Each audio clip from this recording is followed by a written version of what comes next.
Hello, fine folks. Welcome to Double Tapped, our brand new, slightly reworked podcast from what we used to do many years ago. Yeah. My name is Jay. This is Tanner. I'm Tanner. A lot of you may know me as Dorm, but Tanner is what we're going to be calling each other because I've known Jay for over a decade now, probably. Known? Yeah, known. Been tight with for probably about a decade around there. Around right? there. Yeah. I don't know when you first were aware of my existence, but somewhere in that ballpark. Yeah. So this is sort of a reworked. We did a podcast similar to this back in the day. Yep. We called it the Dormcast. Yeah. We've brought it into the 2020s. You know, that's true. It has made the jump. So we're kind of bringing it back in a similar format. We're going to be talking about games in a lot of different ways, hitting on news, hitting on some fun topics, and enjoying some beverages as we do it. That's true. Tanner, let's talk a little bit about this beverage we're having tonight. Yeah, you picked this up for us on the way in. You requested something citrusy, and even though I don't think this technically has any citrus in it whatsoever, I mean, it is sour, which is a citrusy thing. The can, we're drinking Rhinegeist Glow. Rhinegeist is a local brewery from Cincinnati. Well, semi-local, I guess. Yeah. But a brewery that we both really like. Probably my favorite brewery. And they have great cans, which you can see if you're watching the video version of this. But, yeah, I like the look of it. I like the taste. It's very, very subtle. Yeah. It's subtly sour, but I enjoy it. Yeah, and a fan of... I mean, you know this about me. Pretty much all my friends know this about me at this point. I love sour beers. Yeah. Which is not the most common variety. No, that's true. But in this one, jumped off the page as a fruited sour. And I was like, oh, I'm interested in this. And it's really not nearly as sour as every other sour beer that I've ever had. Yeah, that's true. But it is very nice. The sun has reemerged. Spring is on the way.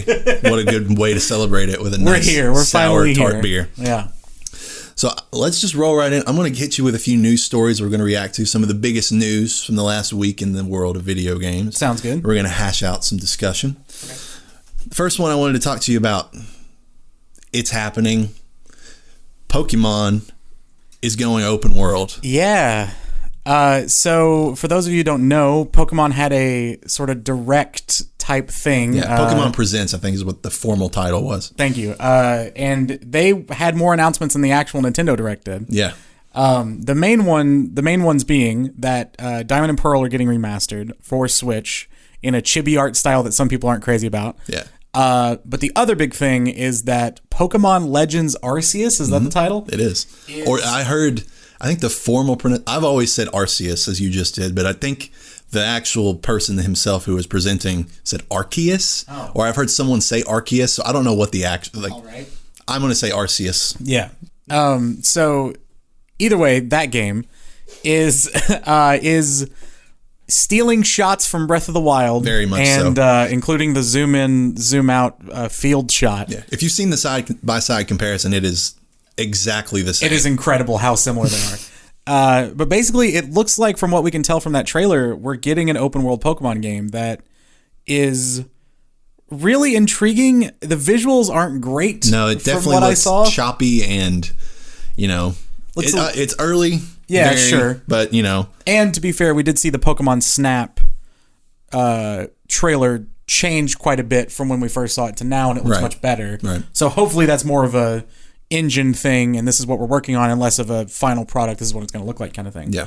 But the concept definitely seems interesting about absolutely being able to explore an oopen world and actually throw a Pokeball and catch a Pokemon as an actual thing, as opposed to just dodge, roll through the tall grass and throw a Pokeball. It's the thing that we've always sort of pipe dreamed about. It's been in the last 15 years, there hasn't been a truly original new concept for a Pokemon game. Sure. In the sense of the core line of games. There's your snaps, there's your spin-offs. Yeah. But every core Pokemon game has pretty much been the same forever. Yeah. And this is the first seemingly drift. We don't know if there's going to be gyms. We don't know if there's going to be any of the staples of the series. Oh, that's true. I haven't even considered. But just the exploration nature of it, I think, is kind of what people have been craving for years now. Yeah. Are you supremely optimistic? Are you cautiously optimistic? Are you in right now? Are you out? Where are you at in terms of day one? And obviously there's a lot to come. Sure. I would classify myself as somewhat in. Cautiously optimistic is a good way to put it, because I personally was excited as hell for Sword and Shield. And I don't know if it's just an age thing where I'm at with games, whatever.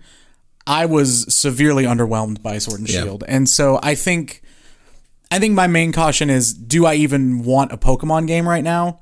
But then again, recently I played Pokemon Stadium for the first time, and that was really fun. And so I think because it's a shift on the normal genre, I don't know how in I'm going to be on Diamond and Pearl because I'm not nostalgic for those games anyway. For sure.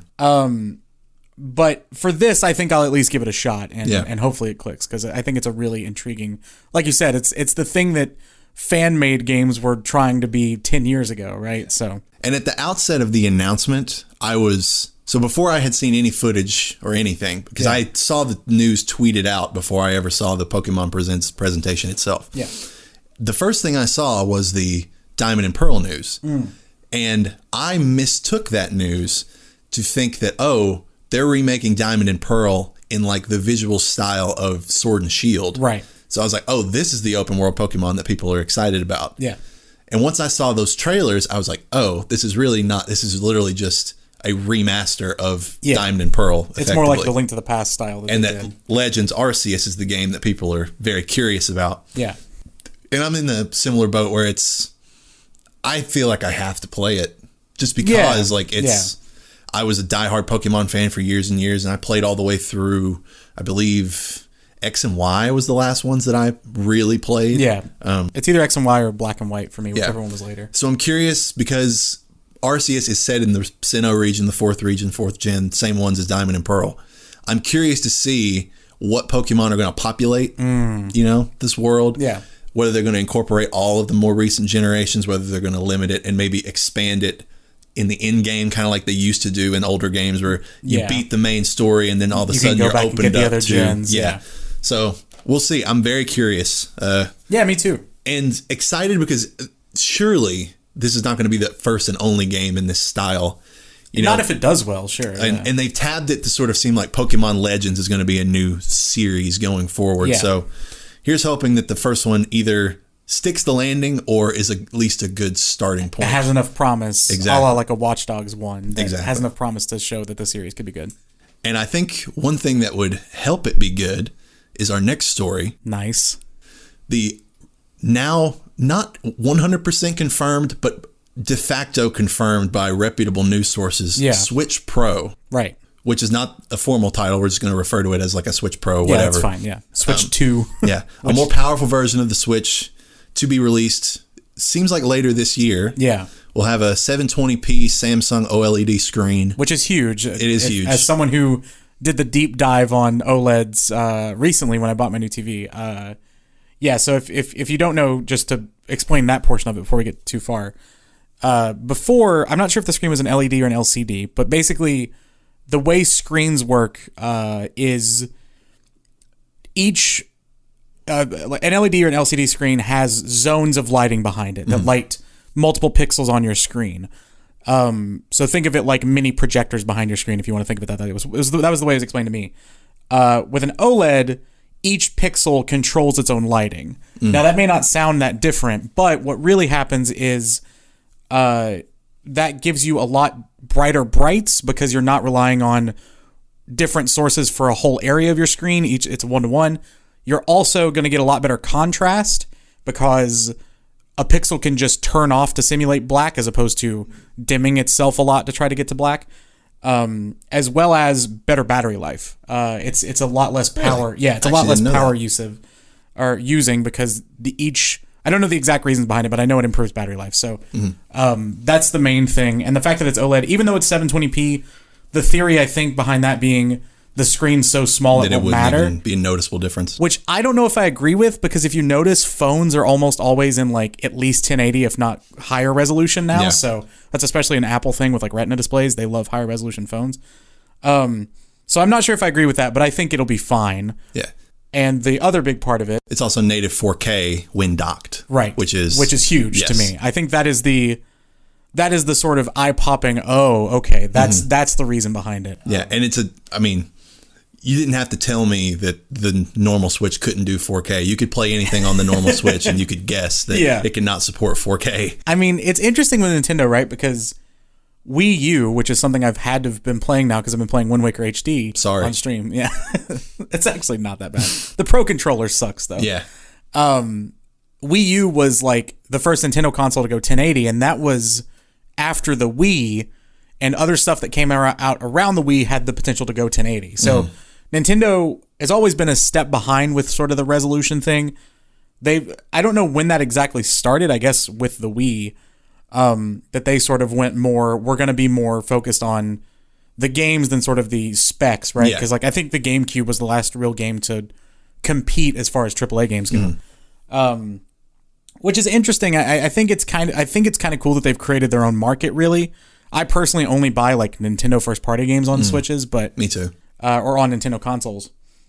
That being said, I think being able to play something like Mario Odyssey or Breath of the Wild 2 or something of that ilk later on in the year, hopefully, maybe next year, who knows, is really exciting. And I think, similar to the PS4 Pro thing, I think this is definitely going to be like a luxury purchase for a lot of people. But this was something I mentioned to you when this first came out, was that one of the exciting things about this announcement is sort of the secondary market that's going to come from it. So even, I think less so now, but especially at the start of the pandemic, Switches were actually hard to get. Very. Like they were sold out of stores and stuff. We had to order a Canadian one for my nephew. Really? Yeah. I didn't know it came with I never told you this? You told me that you couldn't, that you finally found one, but I didn't know it was Canadian. Maybe it wasn't necessarily, we didn't know it was Canadian, but when it got there and you took it out of the box, the power cord was a funky thing that I had never seen before. And when we looked up power cords from around the world. I think Canada was the closest approximation to okay, maybe that's where this came from. Interesting. But anyway, so Switches were hard to find. And I think this is going to create a great secondary market for people like me, if I were to buy a 4K one, selling their older Switches at a lower price, which I always think is great because it's the same reason I'm a huge proponent of things like Game Pass, where I love people maybe not having to spend a ton of money to have access to really good games. Right. And I think that would just be another way to do that. Yeah, and I think it is helped by the nature of Nintendo's audience, where a 6 or 7 year old kid doesn't necessarily need the highest end hardware to have fun with a game. Sure. And they might be playing handheld anyway. Yeah, and even with, both with the aftermarket and with the direct market, because you have to assume that a normal Switch probably go down to maybe $200. Yeah, maybe. When you get it at a retail store, there'll still be a high demand for the regular Switch variety, and then I think this will skew better than the PS4 and PS4 Pro did, where the differentiation was so small that there was really not a big incentive to get a Pro. Unless your PS4 was dying, basically, which is what happened to mine. Is understandable. Yeah. But for this one, I think it's a much bigger difference, where the people who really are after the specs and are chasing the highest fidelity experience possible are going to have that option. Yeah. And then the people who don't care, they can get a cheap Switch on the dime. It's no big deal. I also wonder too if this is going to help, because I've noticed a couple of times with the Switch, with Breath of the Wild specifically, I remember this being a big thing, but just with other games occasionally, there are frame drops quite a bit on Switch. The unit's power isn't quite enough, and I wonder if the added processing power of 4K will help alleviate some of that stuff, especially if you're playing at 1080. You have to assume. Yeah. Right. I'm still impressed to this day that Breath of the Wild even runs on a normal Switch. Yeah, for sure. And ran on a Wii U. Yeah. That's mind blowing to me, because the Wii U, I own a Wii U. Yeah. And I have one sitting here. It is. Right now. It's right over there. And I regret ever getting it, because I pretty much only got it for Smash Brothers, which is probably my only consistent tether to Nintendo hardware that isn't handheld. Yeah. It's I have to play the new Smash. Yeah. But, the Marios are I love them, but I'm not going to go buy a new console for them. And the Wii U is just kind of a box that I played one game on and then sat there forever. And I'm why did I even buy this? Yeah. I got mine about a year ago. Very secondhand. I can't remember. I think someone from the community sent it to me. Oh. So, yeah. Shout out to you, person. I think it was Starstream. So shout out to Star. But, God, because I bought a Wii around the same time I got the Wii U, and one of those was sent to me. I think it was the Wii U. But, gotcha. Yeah, secondhand market's easy to get a Wii U if you want it. Yeah. Well, hopefully it'll be a lot easier to get a Switch soon for all those out there who've been craving one. Or if you've been craving a PS5, sorry, you're still out of luck. On to the next story. Let's talk about Hogwarts Legacy. Is that the full name? I actually don't remember. It doesn't really matter at this point because based on some of the news we've seen recently, this game might not come out for like 10 years. Yeah. So the recent announcement of the Harry Potter like open RPG, it's still unclear exactly what this game is. But there's been a lot of tumult in the development cycle recently. Didn't know tumult was a word. I'm like 99% sure. I mean, it makes sense, tumultuous. So there was a story earlier this week, and obviously this is sort of, it's a story based on J.K. Rowling's, sort of public infamy these days. Sure. The comments that she's made. But it became a story that the character creation in this new game was going to allow for trans characters, which... did you see this? I did not see this. No. Yeah, it was a story in light of J.K. Rowling's comments that the character creation was going to be very unrestricted. You were going to be kind of able to make whatever character you want. Yeah.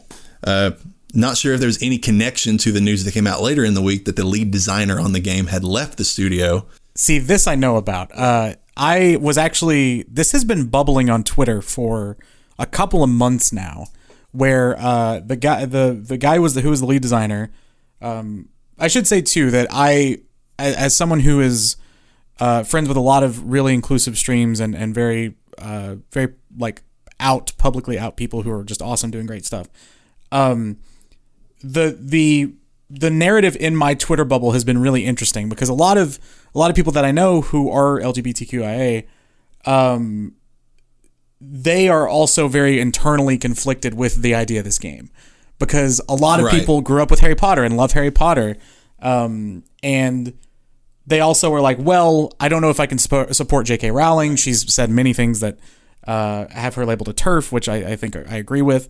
I don't agree with her sentiments. Sorry, I agree with her being labeled a classified TERF. As that. Which is someone who's anti-trans rights and just anti-trans in general.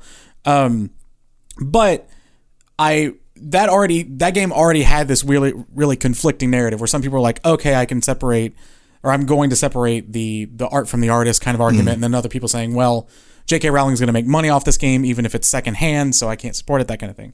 Which that's everyone's own personal decision. I'm not going to begrudge anyone for that. I personally had no interest in it because I don't care about Harry Potter, but that was going to be my follow-up question. I was like, in light of all this news, I don't really know your relationship to the Harry Potter franchise. Yeah. Like, do you have any connection to it at all? Not really. To go back quickly, the news that came out this week, or that has been bubbling for a couple of months, is that the lead designer had made some very almost stereotypical sort of anti-SJW type videos on YouTube.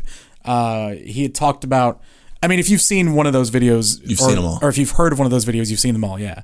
It's just angry white man yelling at camera, right? So he had apparently made some of those videos. And I haven't watched those videos, but I saw the thumbnails. I saw that person's YouTube page, and that just sort of, for a lot of people, reinforced this thing about this game, which was it's anti-trans and it's anti-LGBTQIA+. My connection with Harry Potter is non-existent. Nil. I watched Sorcerer's Stone as a kid. Great movie. Was like, this is fine. Actually, I'll call it a good movie. Yeah, it was fine. It was whatever. I hadn't read the books. I remember a lot of people reading them when I was a kid. I just wasn't super into fantasy or any kind of like big fictional narratives. The only series I read as kid. The only series I read as Kid Rock. Was I read the Chronicles of Narnia series, which I guess is fantasy, but it was just something I was into. I was also a big fan. And then a series of unfortunate events I also read. I read some of them. There's so many of those books. But I think there's 14. Yeah, it's crazy. But I never got into Harry Potter, and I never really watched the movies. I still haven't seen most of them. I've seen Sorcerer's Stone and I believe the second one, but that's all I've seen. Yeah. See, I'm the, hated like movie only fan. Never read any of the books.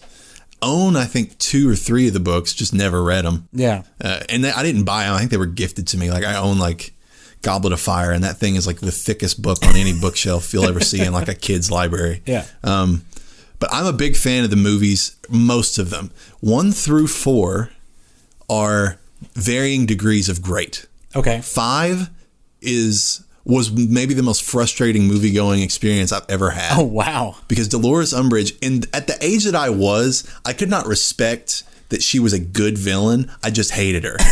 Right. It's like a wrestling heel. Yeah. Now I understand that, like, oh, this is a really good villainous performance. But at the time, I was like, I want to leave. Like, I would like to get up and walk out of this movie theater.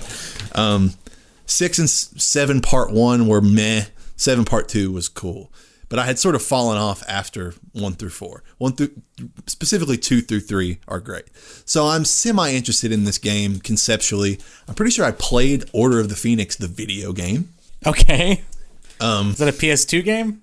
I think it's a PS3 game. Oh, wow. Okay. I think it's like 2007-ish. All right. Couldn't tell you much about it. Other than it was just one of those things where I like the fantasy role-playing sort of action RPG style of game. Yeah. And I think if this game turns out to be sort of that paired with the sort of like day-to-day school sim, like I think that could be really fun. Yeah. And obviously I love the idea that, you know, the character creation stuff, I root for character creation to be as pretty expansive as possible in any game where you're going to have a character creation feature.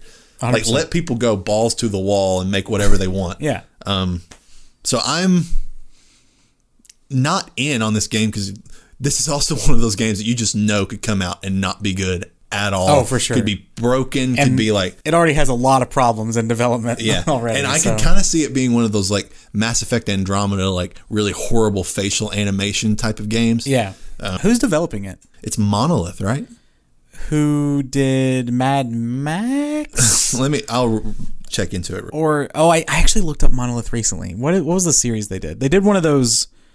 It might have been Mad Max, which makes sense because that's a Warner Brothers property. I also was right about the title to begin with. It is Hogwarts Legacy. Gotcha. It's Avalanche. Oh, Avalanche. Sorry. Yeah. So what have they done?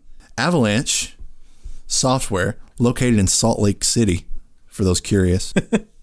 Not a very inclusive place, Salt Lake City. So that's not a good sign. I know one of my buddies, Ambi, is in Utah. I've met one Mormon. There's your Twitter clip. I was in. All right, tangent briefly. Yeah. Family My vacation. name's Tanner, but thank you. Yeah. Family vacation, Jackson Hole, Wyoming. Yeah. Which is at the border of Wyoming, and I want to say it like sort of crosses the border like between like Utah and up through like Idaho. Okay. So you go straight over, I think you're in Idaho, but you go down a little bit and you're in Utah. Yeah. Something like that. And for some reason, I must have remarked to my grandma at the time, who was on this trip, they're like, hey, I want to shake hands with a Mormon. Mm-hmm. I don't know why I said that.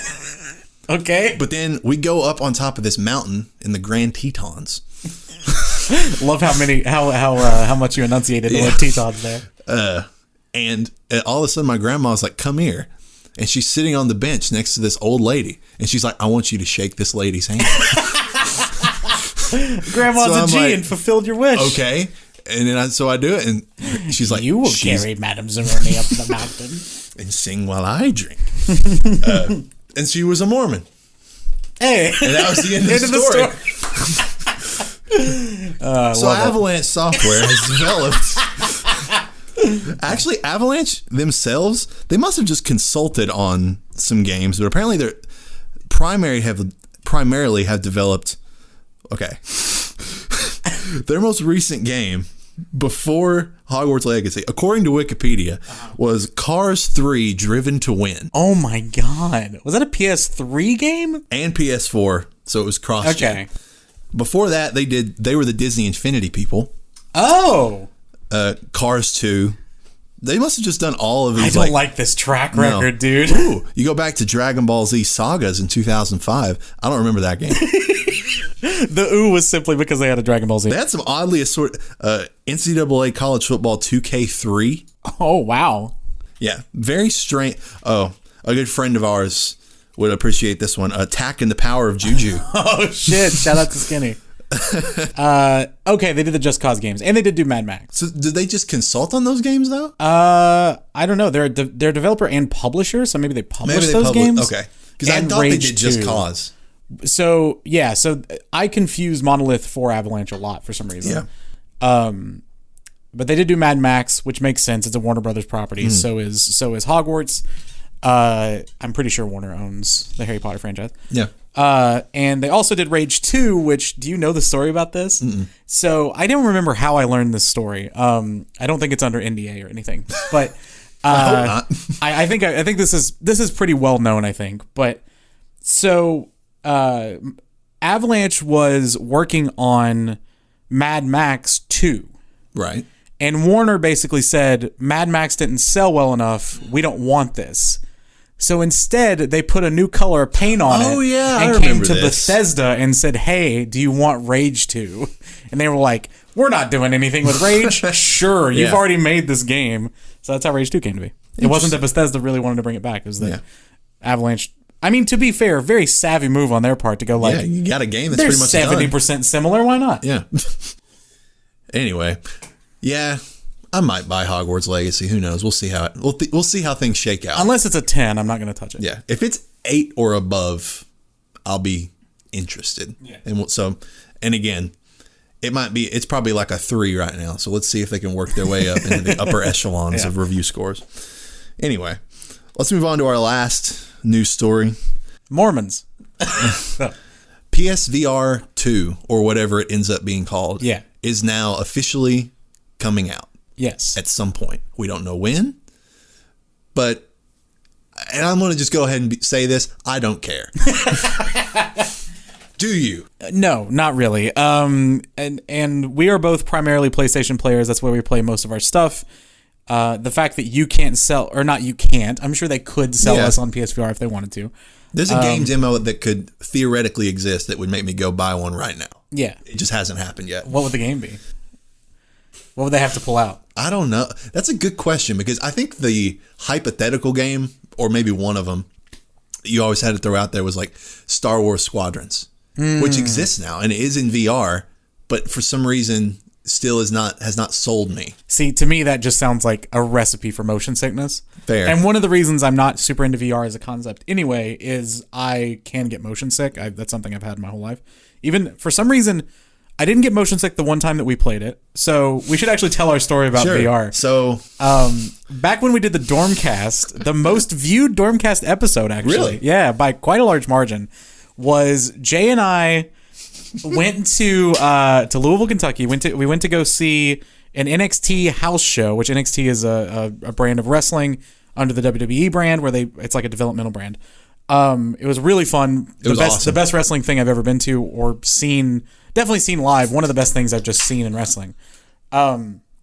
Before that, the PSVR, they were doing sort of a promotional tour for PSVR. So they were at select Best Buys across the nation. And for whatever reason, they were in the Best Buy like 12 minutes from where we were seeing the show. So Jay, Skinny, and I, who we've mentioned a couple of times, we all went up to, or was Skinny with us for this? He was, right? It was everybody, right? No, I think it was just the three of us. Was it just the three? Okay. Because Andrew got me tickets for my birthday for the day before. That was just me and you. That was just before. Us. So he got... That's another facet of the story. We went to 2 shows back to back. Yeah, it was really fun, and ate at Chewy's both times, which is funny. Oh yeah. Anyway, so it was the 3 of us, I'm pretty sure, and we were like, screw it, we want to see what this VR thing is about. So we went to this Best Buy. We were the only people there that I remember. I don't think there was anybody behind us. I think there was like one person who was testing it when we got there, and then we were like next in line. Yeah, so it wasn't a long wait at all, and they just had like a select. Wouldn't that be fun to put something on your face that was just on someone? Oh wow, that's a weird thing to think about now.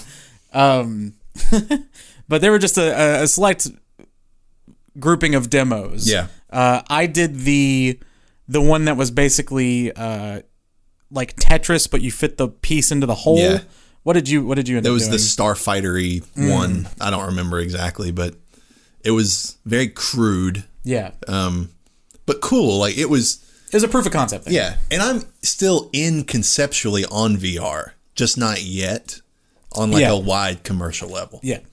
I've played VR one other time since then. The office I interned at in college, they ended up later after I came back to just hang out with some of the team, and they had VR at their studio, so it was PSVR. So I played the game that's like, I forget what it's called, but it's basically you are trapped in a chair and you have to escape. It's like an escape room kind of thing. It was pretty fun. I enjoyed it. I didn't get motion sick from that, but it wasn't super motion heavy. Yeah, you're strapped to a chair. Yeah, you could basically just look left and right and then pick stuff up. Yeah. I think if there were some Half-Life Alyx level thing, but PlayStation exclusive for PSVR, I might be sold then. Yeah.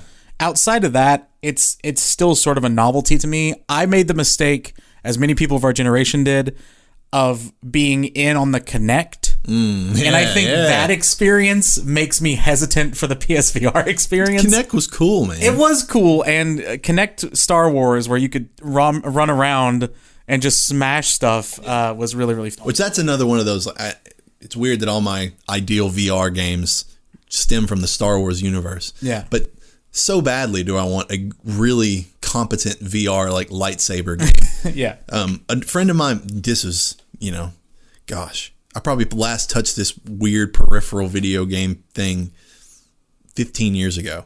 But other Andrew, a friend that you know that I grew up with, we know several Andrews. Yeah, he had this thing that was like, in A New Hope, the little ball that flies around and shoots lasers at Luke to train him. Yeah. I'm pretty sure that's what the motion sensor part of this looked like. Okay. And it like sat in front of your TV, and you had a lightsaber that was like, it was basically the hilt of a lightsaber. Okay. And a plastic blade that was only like 6 inches long.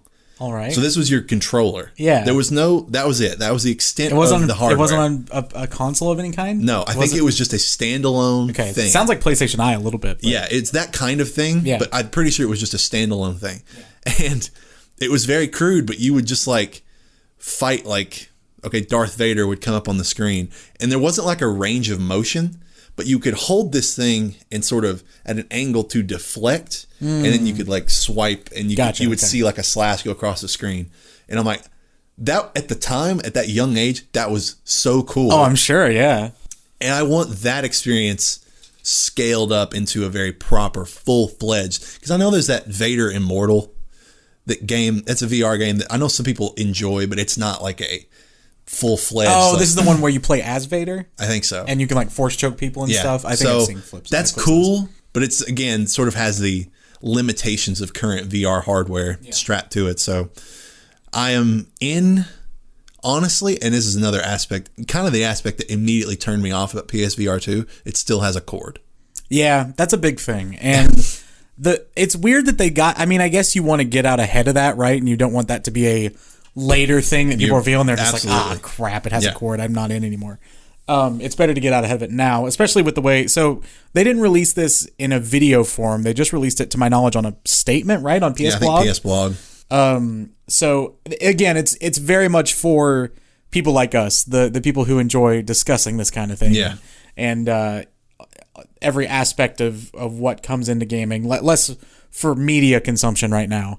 I'd say the average public doesn't know about PSVR 2, or maybe they don't even know about PSVR 1. Probably not.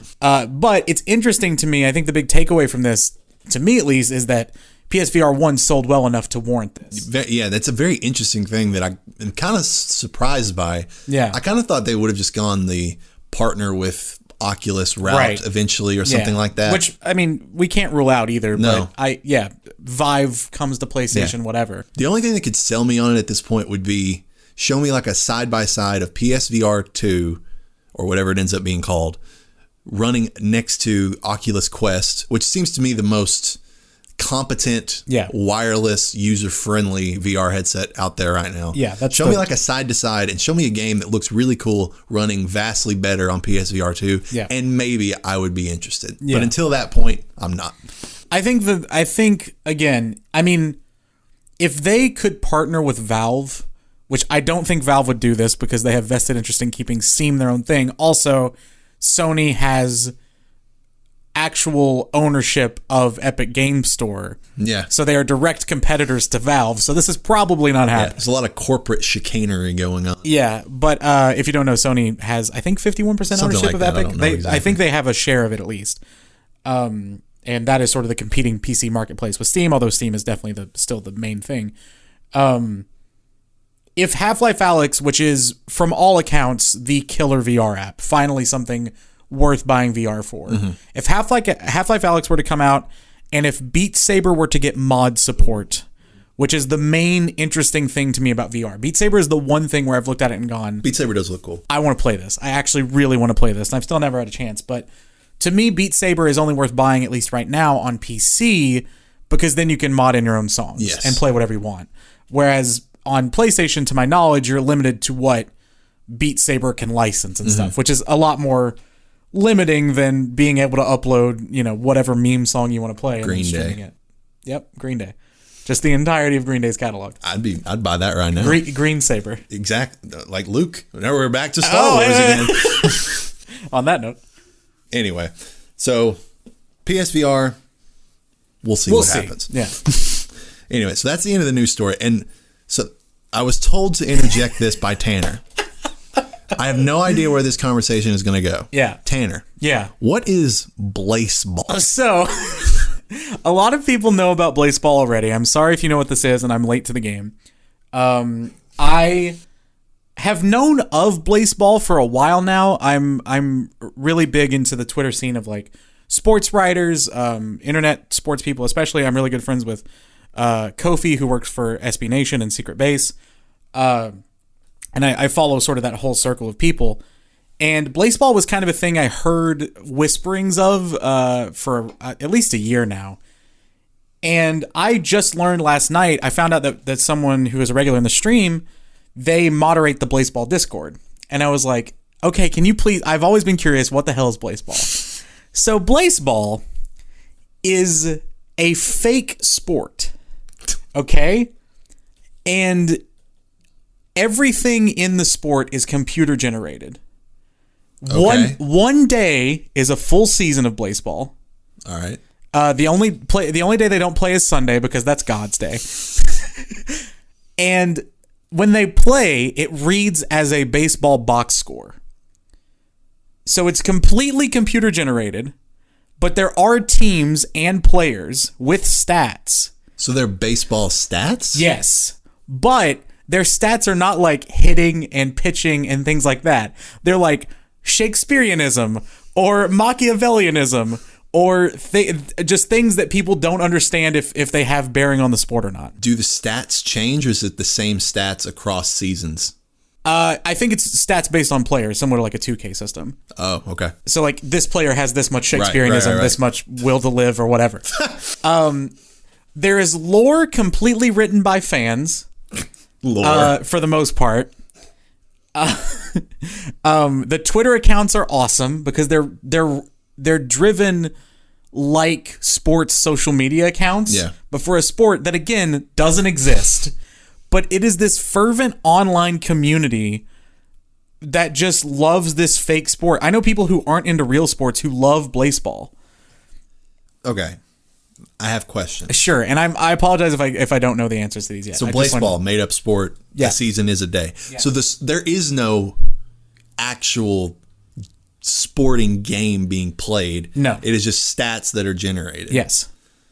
So, but they are, I think, run through a simulation. It's not just like they're spitting out numbers. Okay. I also should say that players can die. There can be random weather events that happen, like earthquakes and cataclysms and shit. You can be cataclysms. One of the players was swollen whole by a peanut. Swollen? Swallowed whole by a giant peanut. The league is run by a coin who was working for a giant octopus until they were killed by a giant peanut. There's a lot of peanuts in Blaseball. Something like that. I forget if that's... There's a lot of peanuts in baseball. That's true. Baseball is very similar to Blaseball. So it is the most direct analog. Well, that's... Okay. Why is... You say it's baseball statistics. Yes. How is it baseball? It's set up in 9 innings. Okay. Like the format is baseball. Okay. And they pitch and hit and there are batters and all of that. So that all counts. Players can also have items... Like what? One pitcher, one time. What could it have possibly had a literal cannon for an arm. What's awesome is that is a phrase with the word literal that has probably been used to describe so many pictures. Dude, he has a literal cannon for an arm. He had an actual cannon for an arm, and he struck out every batter for a game. There's one character, her name is like something Tone, and she has her patented baseball bat, the Dial Tone. It's all ridiculous. And the team names are also awesome. I am a fan, at least of right now, looking through the Twitters and stuff, of the LA Unlimited Tacos. There are also teams like the Mexico City Wild Wings. Are they all food? Not all of them. There is the Miami Dale. They're the Chicago Firefighters, whose motto is "We are from Chicago."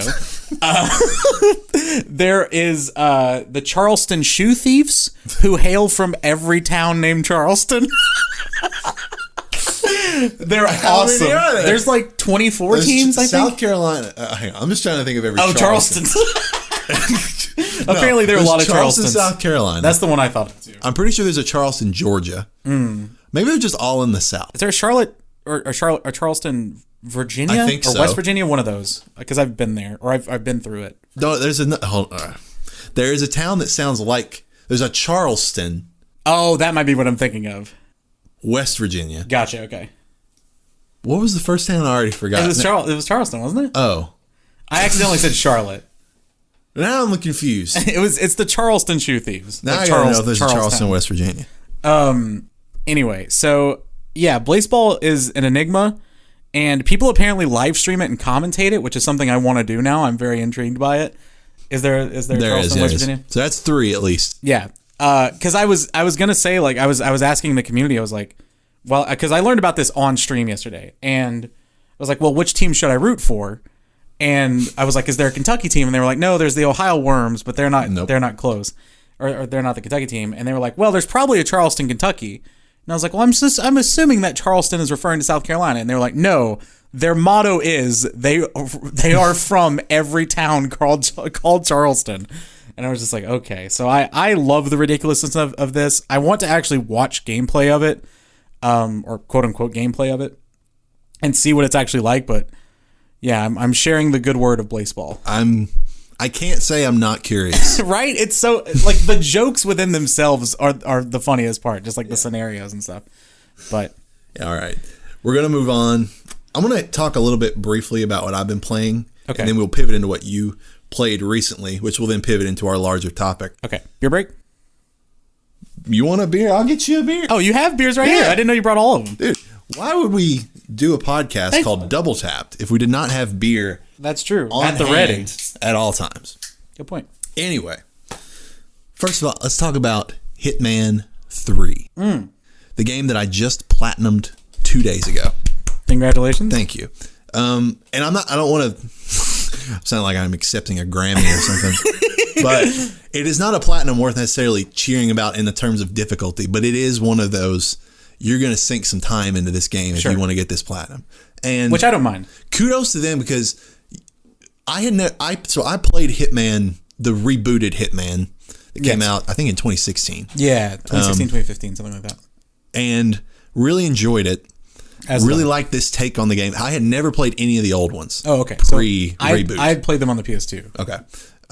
But I really liked the it's funny. Yeah. Like, it's really a funny game. Like, it's not Splinter Cell, like, super stealth, covert, any of that. And I don't know if the old Hitman games were more of that. I assume that they were more stealth action-y. They were more the games. Yes, they took themselves more seriously, but people always could goof around in them. Yeah. But these games made goofing around more of a focus. Yeah. Which I enjoy. And what I love about that is that you cannot, or it's at least not fun to go, because you can do this. You could find a machine gun in a level and just go around and kill everybody. Oh, yeah. But not only is that not fun, it doesn't feel good, which I think is a really good intentional design choice. So, like, if you want to go guns blazing, you can, but it's going to be slow and clunky, and enemies are going to kill you a lot faster than you can kill them. Yeah. Even on easy, like, there's 3 difficulties, and even on casual, which is the easiest one, it is really hard to win a game in a gunfight. So it encourages you to be like, just walk around this level, see what there is to see. Yeah. And ideally, this is an option or the objective in every level. Kill the 2 people or 1 or 3, depending on the level that you're trying to kill. Kill only them, never get seen. And leave. Yeah. Like, it is super cool. It's a very cool idea. And funny enough, without segueing away too much from Hitman, I've been playing Super Hot, which is the game where time moves as you move. Bullets and enemies moving don't move unless you're moving too. So it's in a similar way to Hitman, they're both puzzle shooters. Yeah. Where it's all about looking around what's around you, informing yourself of where enemies are. Granted, that is more stealth-based and more scenario-based, and Super Hot is more directly a puzzle. But I do like the way both of those games make you think first before acting. For sure. Here was my initial takeaway from playing these games before I decided to platinum Hitman 3 was that I really like this, but there seems to be there's I think in every level 3 stories, which are like the most ornate ways that the game has sort of decided that you can kill these people, right? Okay. That are very elaborate, the scripted scenario, exactly. And those are always fun to follow and like do the hilarity of whatever ensues. Like, let me think of it. Well, I'll get to my favorite level in Hitman 3 here in a second because I absolutely have a favorite. Okay. Is it the Knives Out level? Knives Out level. Yeah, there's apparently, I haven't played Hitman 3, but I know there's a level set in a mansion. Oh, no, but that one is, the murder mystery mansion is really cool. A lot of people have been seeing the parallels between it and Knives Out, which sounds interesting. But so in the course of these stories, it's usually, okay, you have to become, like in that level, there's the detective, and you can take over the detective suit. And at that point, you pretty much have free reign to walk anywhere in the level that you want, except for a couple places. Right. So that makes it really easy to find these random ways to kill these people. Yeah. Which is great. And it's fun, and you beat the game in earnest. Voila. Yeah. But then you go back and like, okay, now if I'm going to get the platinum, I'm going to have to play these levels a lot. And I'm going to have to follow these challenges because that's the only viable way to get XP. And getting XP is the way that you master each level, which is a trophy. Gotcha. So one of the challenges, and it's one of the biggest challenges, like the fastest ways to level up, is kill the targets, only the targets, don't get spotted, don't let the bodies get found, do it all in your suit. Oh, that's cool. So that sounds difficult. It is hard. Yeah. Even on easy, like it's hard because anywhere you go past like the very intro of a level in your suit, you're not allowed to be there. Yeah. So you have to be stealthy.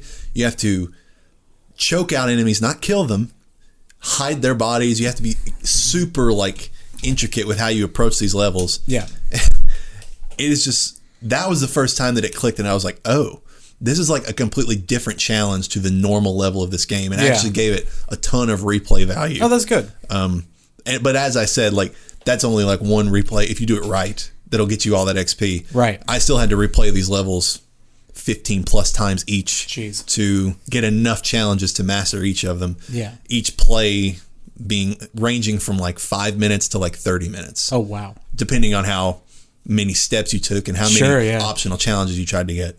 So I'm going to recommend this right now. If you have never played any of these 3 games, do not buy Hitman 3 yet. Okay. Wait until you can get all of them on sale, because you can play Hitman 1, 2, and 3 in Hitman 3 if you own all 3. Gotcha. Okay. And if you can get all 3 for like $100 on next gen, do it. Yeah, that's a great buy. 20 of these huge levels that are like, it's just so many fun playgrounds. Like if you're into stealth, if you're into just the hilarity of killing people with very random ways, here's my favorite level in Hitman 3. Okay. There's a level that's set in a German like nightclub out in the middle of nowhere in this weird like old industrial, it might be like an old like nuclear reactor or something. Okay. That has been converted into a nightclub. Nice. And in most levels you have, like I said, 1, 2, or 3 targets that you're there. Yeah. And you know who they are and they brief you on who they are. In this level, you show up and you're sort of and First of all, I don't care about story spoilers for this game. The story is like the most irrelevant part of this game, really. It's the gameplay that's fun. So you've sort of betrayed the ICA, which is like your organization. Yeah. So the ICA is out to get you. The ICA has sent 10 separate ICA assassins to this nightclub. Oh. Because they know that's where you're going to be. Yeah. You don't know who they are. Oh, that's cool. And as you go in, basically you're like, okay, I have to kill not all of them, but it's like I need to kill enough of them so that they will just give up and leave. Interesting. So it's kill 5 of them.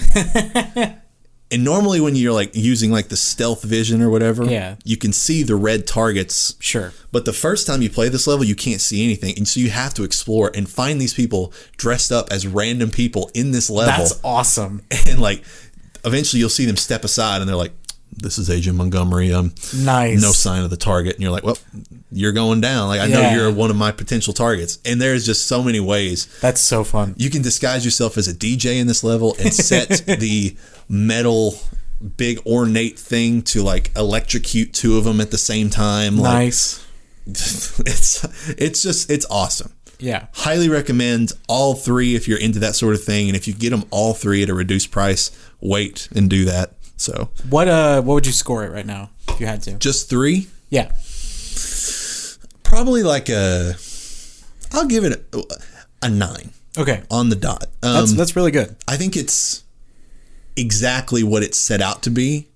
Like I think for my taste, it's more like an 8.5, but it's so good at what it is doing that I'll give it a little more credit. Sure. Yeah. I've played 1 and 2. Not a lot, but I've played a little bit of 1 and 2. You can actually watch me play some of 1 on YouTube if you want. YouTube.com/stormstreams.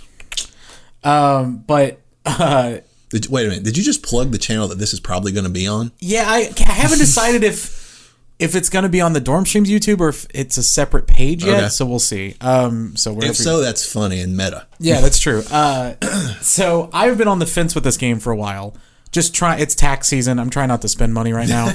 But after taxes are done, I may pick it up just based on your recommendation because I really enjoyed 1 and 2.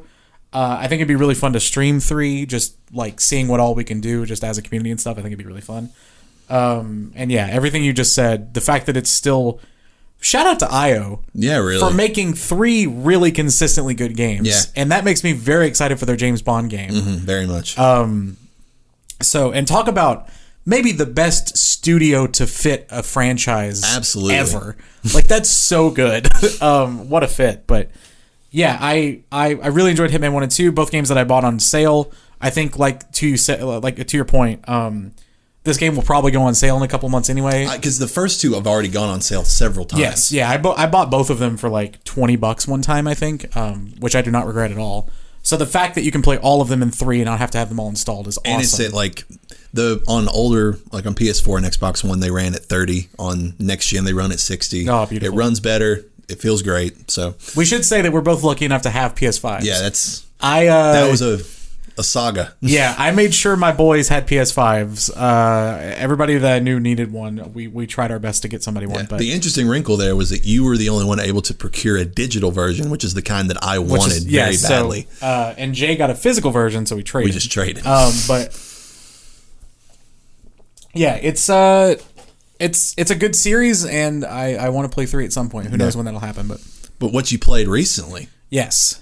Was Demon Souls. Correct. I finished Demon Souls recently. Yeah. I would like your quick thoughts on Demon Souls as a whole. Okay. And then we'll get into the next little thing that's just going to be fun. And I'll tell you what that's called in a second. Okay. So my time with Demon Souls, not my time at Porsche, a different game. That's a whole video game joke for you. Went over my head. Have you not heard of my time at Porsche? Can't say It's on PlayStation Now right now if you want to play it. It's like a Harvest Moon type game. I'm out. All right. Great. No, Demon Souls, I thought I have a lot of really interesting thoughts about Demon Souls, or not interesting, but a lot of conflicting thoughts about Demon Souls. I enjoyed my time with it a lot. I enjoyed it as a stream game. I died 270 times in my first playthrough. I kept track. I enjoyed it. I enjoy Souls games, especially now. I think I'm fully into the idea of them overall, or FromSoft games. Which ones had you played prior to Demon Souls? So I played Bloodborne, Sekiro, and Dark Souls 3. Okay. Those were the 3 that I played. Dark Souls 3 being my least favorite of those 3. But I still enjoy Dark Souls 3, and I think I like that game more now having played Demon Souls.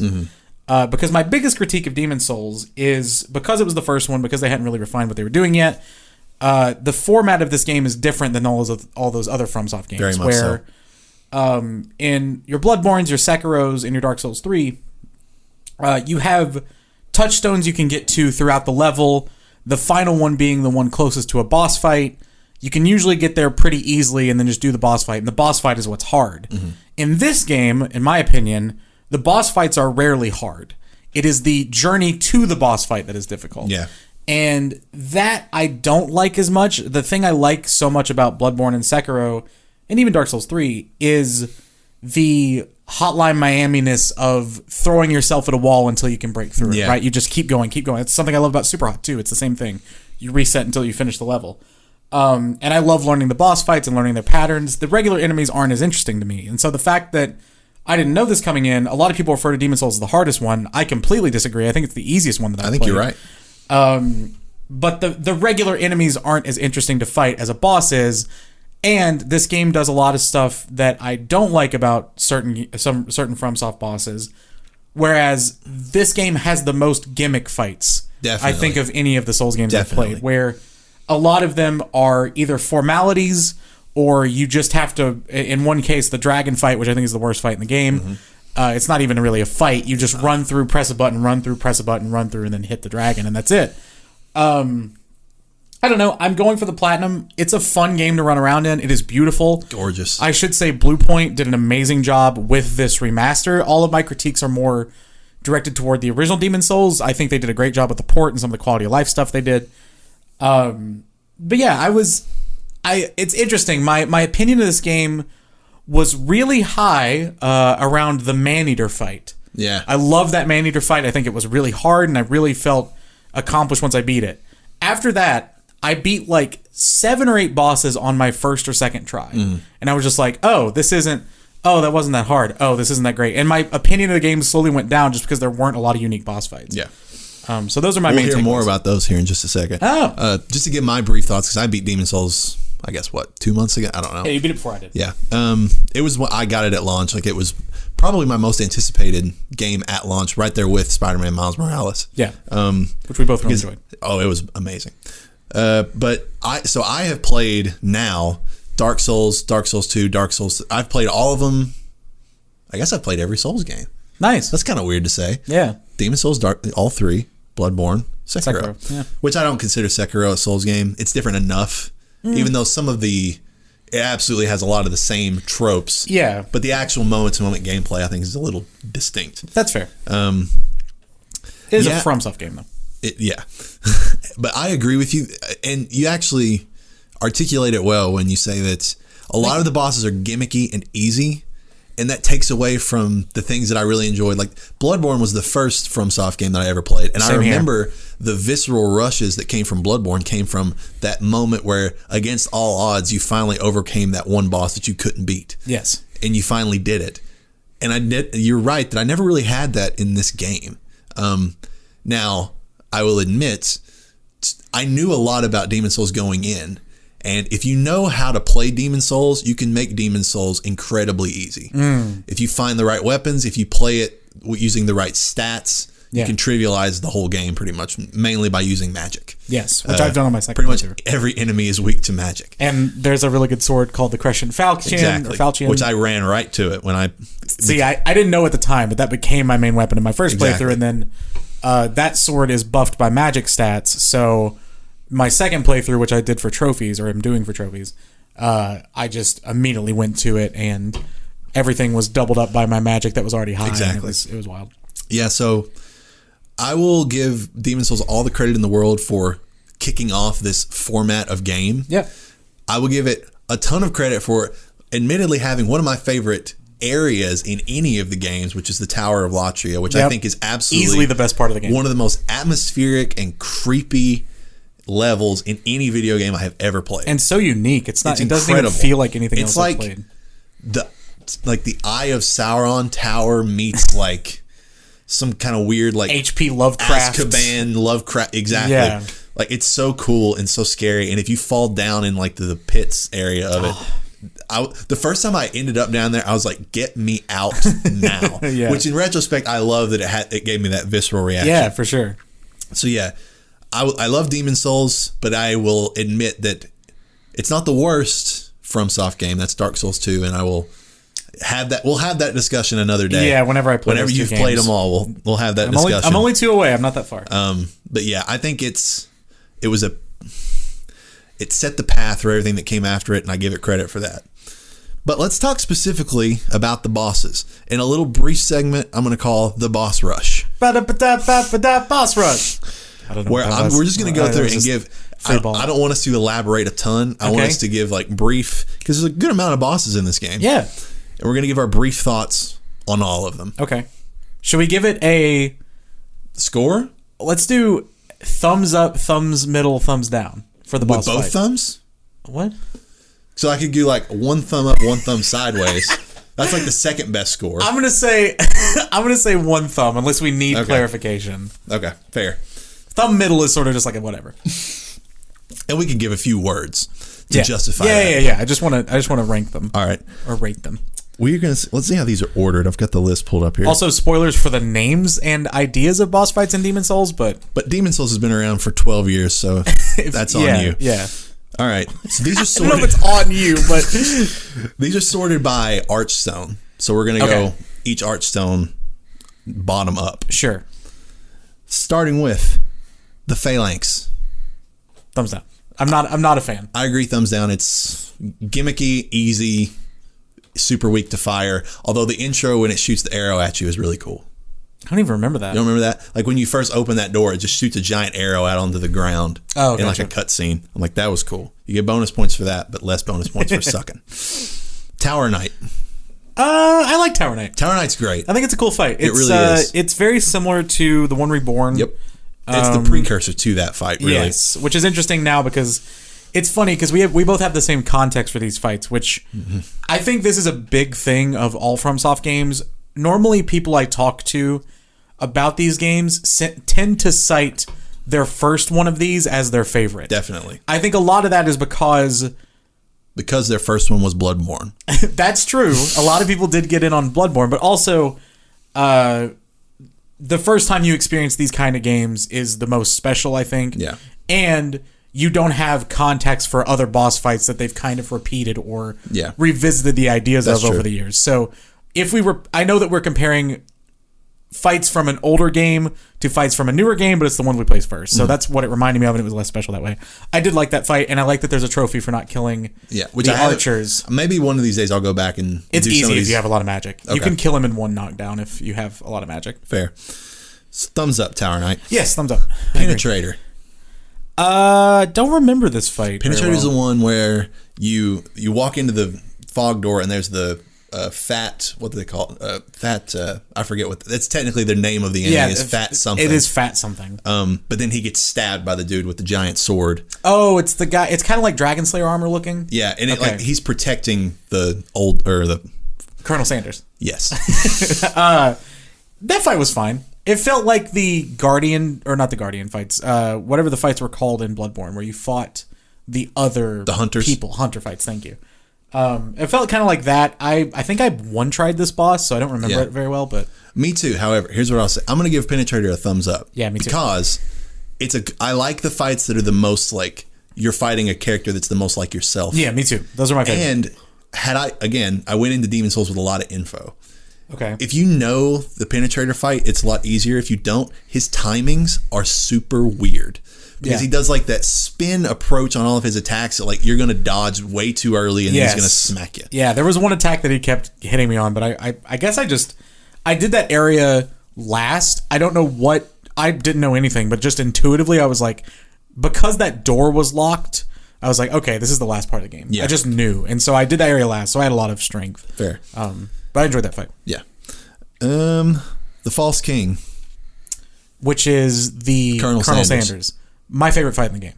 It's probably the most modern fight in the sense that it's relatively fast and fluid and sharp, and the enemy has a variety of attacks. Yes. A lot more than the other bosses, definitely. I should say. So yeah, that's probably on paper, the best fight in the game. So big thumbs up to the False King. I agree. The Armor Spider. I hate this fight. I'm going to go thumbs middle. I thought it was interesting. At least it wasn't super gimmicky. It is sort of a you read it as you play it kind of thing. It took me a few tries, which I actually enjoy. But once you figure out that you can just stand slightly off of the middle and most of the attacks miss you. I didn't know that. Except for the one where you have to run out and then you have to dodge the spiders. But if you're standing right in the middle, he hits you with like the Scyther attack. Oh, yeah. But if you're just off enough, you can like roll through it and be fine. Yeah, I don't like fights that take place in such a weird, narrow or gimmicky arena. Yeah, it was very confined. So like the fact that you're just filed into this one little hallway and it's like you have to run all the way up, then run all the way back. That's fair. I really don't like this. So thumbs down from me for Armor Spider. I'm in the middle. Flame Lurker. Cool fight. It is a cool fight. I did it way later than intended, I think, and it was very easy the first time I did it. Second time I did it was a little bit harder, but also not that hard. I know some people say that's the hardest fight in the game. Yeah, they do. I disagree completely. It wasn't hard for me either, which is kind of surprising. I thought it was pretty easy, and not to sound like I don't think we're gloating here. It's the way you approach the game. It's going to have different outcomes for everybody. Yeah, and I will happily admit that I spent like 14 hours on the final boss of Sekiro. Like I'm not great at these games. I think everybody did. I'm not great at these games from the get-go, and for whatever reason, a lot of the stuff just clicked with me. But yeah, it was a cool fight. I like the arena. I like the way the environment looks, and the fact that you can die to lava around it and stuff. I think is really cool. Yeah, I think it was another precursor to like a Bloodborne fight, but in the sense of like it was just a fast, aggressive like beast that was coming at you. Yeah. And I like that. It had a nice open arena. If it weren't so weak to magic, it would be an extra thumbs up, but I'm still going to give it a thumbs up. Yeah, me too. Dragon God. The worst fight in the game. Thumbs down. Major thumbs down. Hard to disagree. It's just a gimmick. It's not a fight. It sucks that the marketing of the game back in the day and the marketing of this new one, yeah, where like it comes out and he's the giant thing at the end, like, oh, this is the big boss of the game. Yeah. Which he's really not. That was so disappointing. It is very disappointing. Although, if they're trying to make, they should have just made him smaller. Because how are you supposed to believably fight this ginormous dragon? That's true. So, like, if they at least made it like a believably small, there's been a lot of dragon fights in the Souls series, so yeah, they could have done it better. I mean, even that dragon that you fight in Dark Souls 3, where you like plunging attack to its head. Yeah. Well, that are you trying to say it's better? That attack or that fight is slightly better than this. It's not a great fight. I didn't enjoy that fight either, but it's better than running to 2 spear guns and then that's it. I could go either way. I think at least the plunging attack is an interesting mechanic as opposed to just hitting a button, which isn't. Yeah, but still, worst fight in the game. Thumbs down on Dragon God. Fool's Idol. I actually like this fight. Really? Yeah, it's Bloodborne-esque. I feel like it's sort of similar to like the celestial emissaries or whatever they're called. The ones aren't there like false ones in that, or is there a different one? No, not that one. The Witches of Hemwick has the 2. Oh yeah, the old ladies. Yeah, I forgot about that. I think it's maybe most isn't similar there to one that with one. like the little guys that some of those are maybe not. It's been a while since I played Bloodborne. But well, Celestial Emissary, there's the fake enemies, but they are real. You can fight them, but only one is the one. Well, I guess you're right. It's a similar kind of idea. You're right. I enjoyed it. That was at least challenging enough. I thought at least I didn't realize the whole. Well, actually, I first tried this boss, but I didn't realize that you had to kill the guy in the tower. Yeah. So I had to redo the fight, which I thought was interesting enough. It was kind of frustrating at the time, like that. But it was a cool enough wrinkle that I was okay with it. Yeah. And I actually think part of the reason I like this fight is that is one of my other secret favorite areas is leading up to that fight, the prison, especially the because this is the prison, right? Mm-hmm. The sort of big giant lady that shoots arrows, the statue, that bridge is awesome. That's a really fun area, and I just like the way that lays out. Yeah, I'm gonna go thumbs middle on the Fool's Idol. It's another one that I think is too easy. That's fair. Because I mean, you can dodge all the attacks by just standing behind a pillar and just chipping away and finding the right one and doing damage. Yeah. So once you figure out how to find the right one, but I love the wrinkle of like kill the guy or else it's just gonna keep respawning. Like that's a really cool idea. Maneater. Second favorite fight in the game. One of the hardest fights. Definitely. I think maybe the hardest fight. I think it is the hardest. It's either him or Colonel Mustard, but not Colonel Mustard, Colonel Sanders. I don't know. It kind of probably looks like Colonel Mustard too. Yeah, maybe. Anyway, I love this fight. This was the fight that made my opinion of the game the highest. Mm-hmm. Coming right off of Maneater, I spent 2 streams on Maneater. Like, it took me a while. My magic wasn't high at all, and so I was just doing very, very little damage. Yeah. My second playthrough was awesome because I was using magic, and I nearly killed the first Maneater before the second one even spawned. Did you know there was going to be a second one? No, I had no idea. Okay. So it was like... So I did. What the hell's happening here? That's an awesome thing. Where, it's like, a cool moment. Yeah, for sure. But yeah, I like the setting. Again, part of it is that Lothria is my favorite place by far. That giant heart thing that you have to, like, where you have to go to the other to, like, free everything up. Yeah. Ugh. But cool. Favorite boss in the game. Yeah. Or second favorite. It might be my favorite. It's close.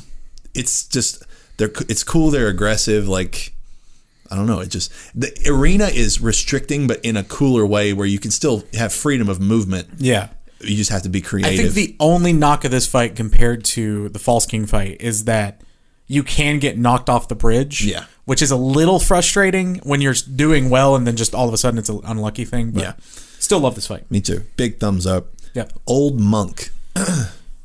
I don't remember this fight. It's the fight right after Maneater up in the tower with the big where and the you fight yellow someone robes. online if you can. If you can. I wasn't told what this fight was going to be. I was told, though, to go online when I fought it, because I played most of my game offline. That being said, I enjoyed it a lot. I enjoyed the sort of randomness of who am I going up against with the online portion. Playing it for the second time and staying offline, it's a cakewalk. Very much. The regular computer fight is way more boring than the online fight. So I would give the online, if you're online and you play it, I give that a thumbs up. Otherwise, it's a thumb middle, just kind of a standard fight. I'm going to give it a thumbs middle overall because I did the same thing where the first time I played it online, the second time I played it off, and it was easy. However, this was maybe my most disappointing moment in the entire game because it was the moment that I realized that when you reach the last boss in any particular archstone, there is no real level segment that leads up to that last boss. Yeah, it is pretty much a straight shot from boss door. Exactly. Yeah. So once I realized, because I was loving the Tower of Latria so much, and you see this last tower, and you're thinking, "Oh, cool! I'm gonna go and like ascend this cool like layered structure." Yeah. But no, you walk in and you go up a staircase and you fight one of the Cthulhu head monsters. Yeah. And then you're there. You said Cthulhu very interestingly. I've never known how to pronounce that word. I like it. It's whatever. No. I wasn't trying to rag on you. I just thought it was fun. But yeah, so I was like, oh, that's it? Yeah. So like the best part of the level is already gone, which I did not know. So then I reached the old monk and kind of had a sour taste in my mouth. That's fair. So middle on that one for me. I would give the online a thumbs up, but the regular fight is thumbs middle for me. Let's see. Oh, wait, I scrolled down too much. Adjudicator. I don't really like this fight. It's me neither. I did the thing first try of there's a trophy for it, which is killing him without knocking him down. Which that's. I just did it with I did it with bow and arrow. I was like, oh, there's this bird. You can hit him. I'm just gonna hit him. Because I went down the first time, I saw that my attacks weren't doing anything, so I just went back up and shot him with a bow. It's kind of a nothing fight. I'm giving it thumbs down. Attacks are easy to dodge, and then if you're not, the worst thing is if you go in and you can't deal a lot of damage, it just takes forever, but it's easy. So that's just very boring. Yeah. So thumbs down there for me. Thumbs down as well. Old Hero. Which fight is this? The blind one, the big blind guy that pops out of the wall. Thumbs middle for me. I thought it was okay. In terms of the rest of the game, I'm going to go thumbs up. Because it is cool that there are items in the game that you can use. Like the stealth ring, exactly. Which is what I used to beat him. Which I didn't use the first time, so I would attack, and if you went and did stand still even without it, he would be looking for you. Yeah. I like that mechanic. It's interesting, and he does a lot of damage and is a faster fight than a lot of the other fights in the game, and it is a real fight, not a gimmick. It has a gimmick, but it doesn't. Right. It's not the full solution to the fight. You're right. Which I enjoy.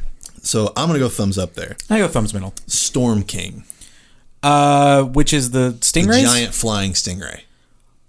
I have to say, major thumbs up. Interesting. I really love this fight. I think I might go thumbs middle. I understand if you do. Again, it's a gimmick fight. It is challenging still in some ways, unless you go behind the house, in which case it becomes really easy. Which I did. I did too. Admittedly. But I will say, the only reason I go thumbs middle here instead of thumbs up is, A, I don't like gimmick fights, but B, This is the same sword that you used to kill Yorm in Dark Souls 3. Yes, it is.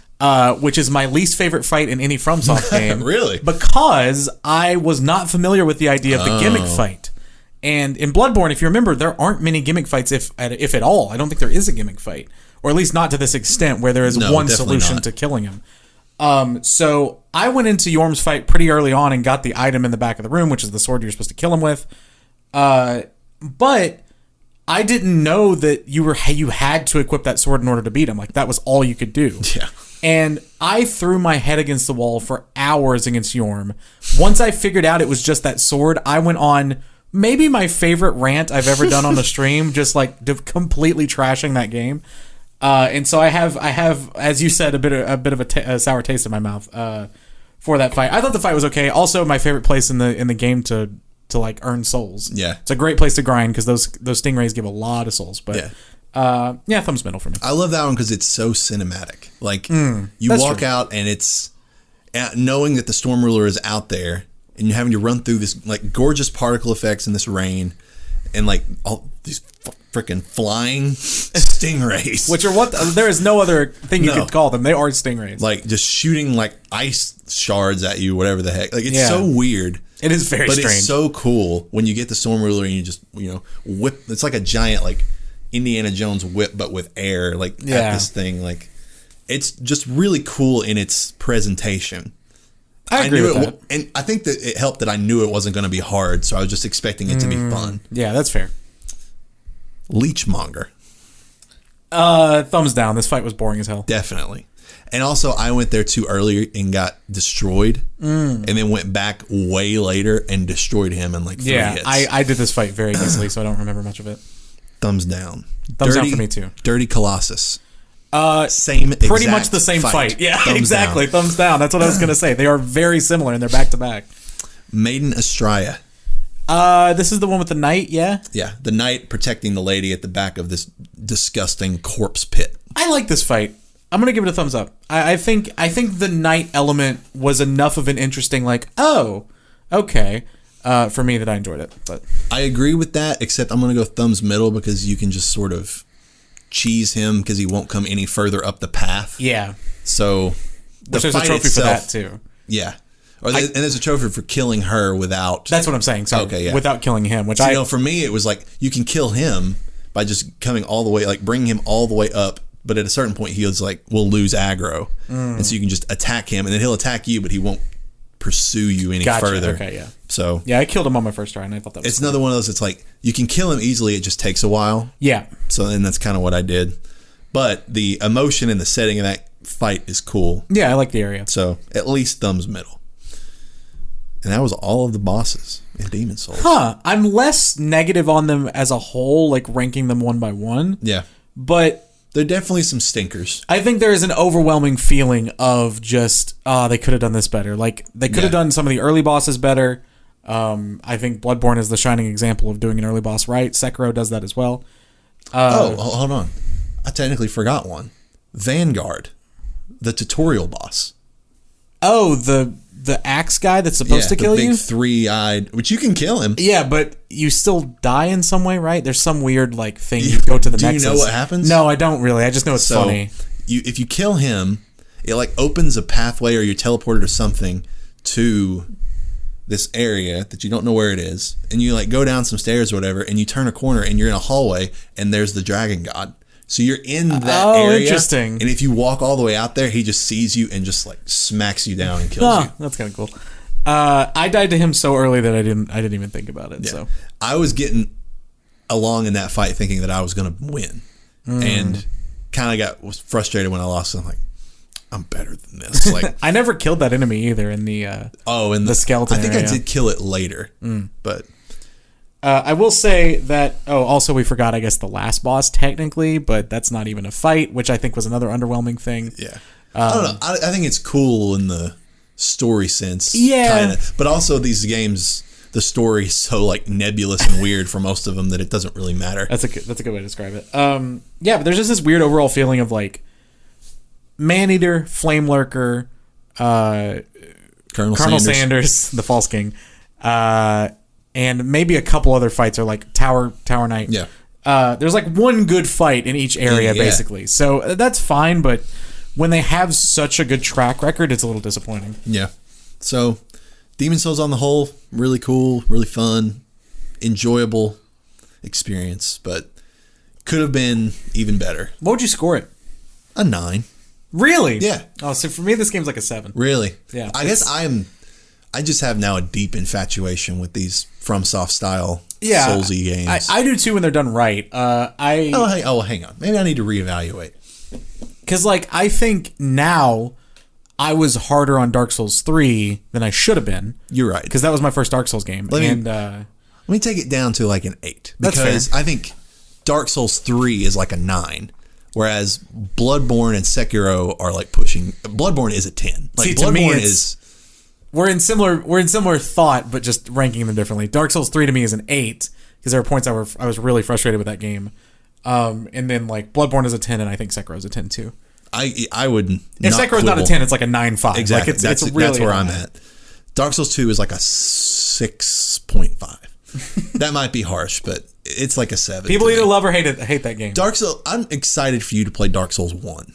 Yeah, me too. I think I'll like Dark Souls games now more, having played Demon Souls and really familiarize myself with the stats and stuff. The funny thing about Dark Souls to Demon Souls comparison-wise is like, yes, there's the big bosses. Yes, there's, sort of bonfire-ish checkpoints. But in terms of really the structure of the level design and everything, Dark Souls and Demon Souls could not be more different. It is so different. Huh. Honestly, Demon Souls is the most similar probably to Bloodborne in its level structure. Yeah, interesting. With like having less of an integrated world and more of just sort of paths that you can follow. Bloodborne has some shortcuts and stuff. Yeah. Dark Souls is nothing but shortcuts, which is what is so cool about it. I like shortcuts. But we're going to move along. Demon Souls was one of the, cornerstones of the launch of this next generation of games. Yes. It was a PS5 exclusive. We're going to get into a little bit about the, what consoles some of these games came out on. But we're going to rank the launches of every relevant generation. Relevant. We're not ranking like somebody playing, Pong on their, wooden box computer from ColecoVision. Exactly. Can I have another beer? Absolutely. So these are going to be based on a list here. This is Codex Gamicus. I don't know if that's how it's pronounced. Shout out.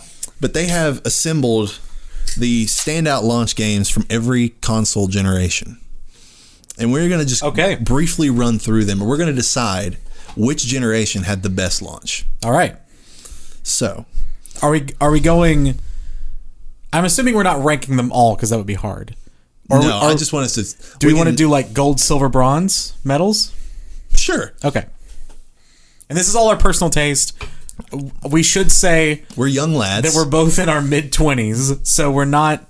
Well, Jay's still in his early 20s, I guess, technically. But I call 24. I'm about to turn 25. That's true. So we were born in 95, 96. So sorry in advance if we're underrating some of the earlier consoles. But we have played some of these games that predate us that we love. That's very true. That's very true. And we give credit where credit's due. Obviously, some games are just beyond influential. Yes. So let's see. We're going to start with what is colloquially known as the third generation, which is the NES generation. Which is also where I'd start. Yes. So, the NES generation launched, and I'm even going to rule out some of these games myself. Like, you don't really need to hear that there was a game that launched in the US on the NES called Baseball. God, the Atari is full of stuff like that. It's just like pole vault. But so you had the original Donkey Kong Jr., let's see, Ice Climber, singular. Oh. Before they were... Kung Fu Soccer. Super Mario Brothers. Okay. It's a really strong launch game. When you skip over to the European launch, you also had Excite Bike. Okay. That's pretty much it. Okay.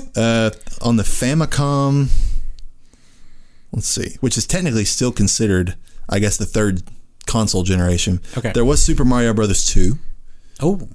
The Legend of Zelda. So the Famicom, because Super Famicom is the same thing as Super NES, correct? It's SNES. I believe so. So what differentiates the Famicom from the NES? I'm not just entirely a later launch, sure. maybe? Yeah, because it launched in Japan.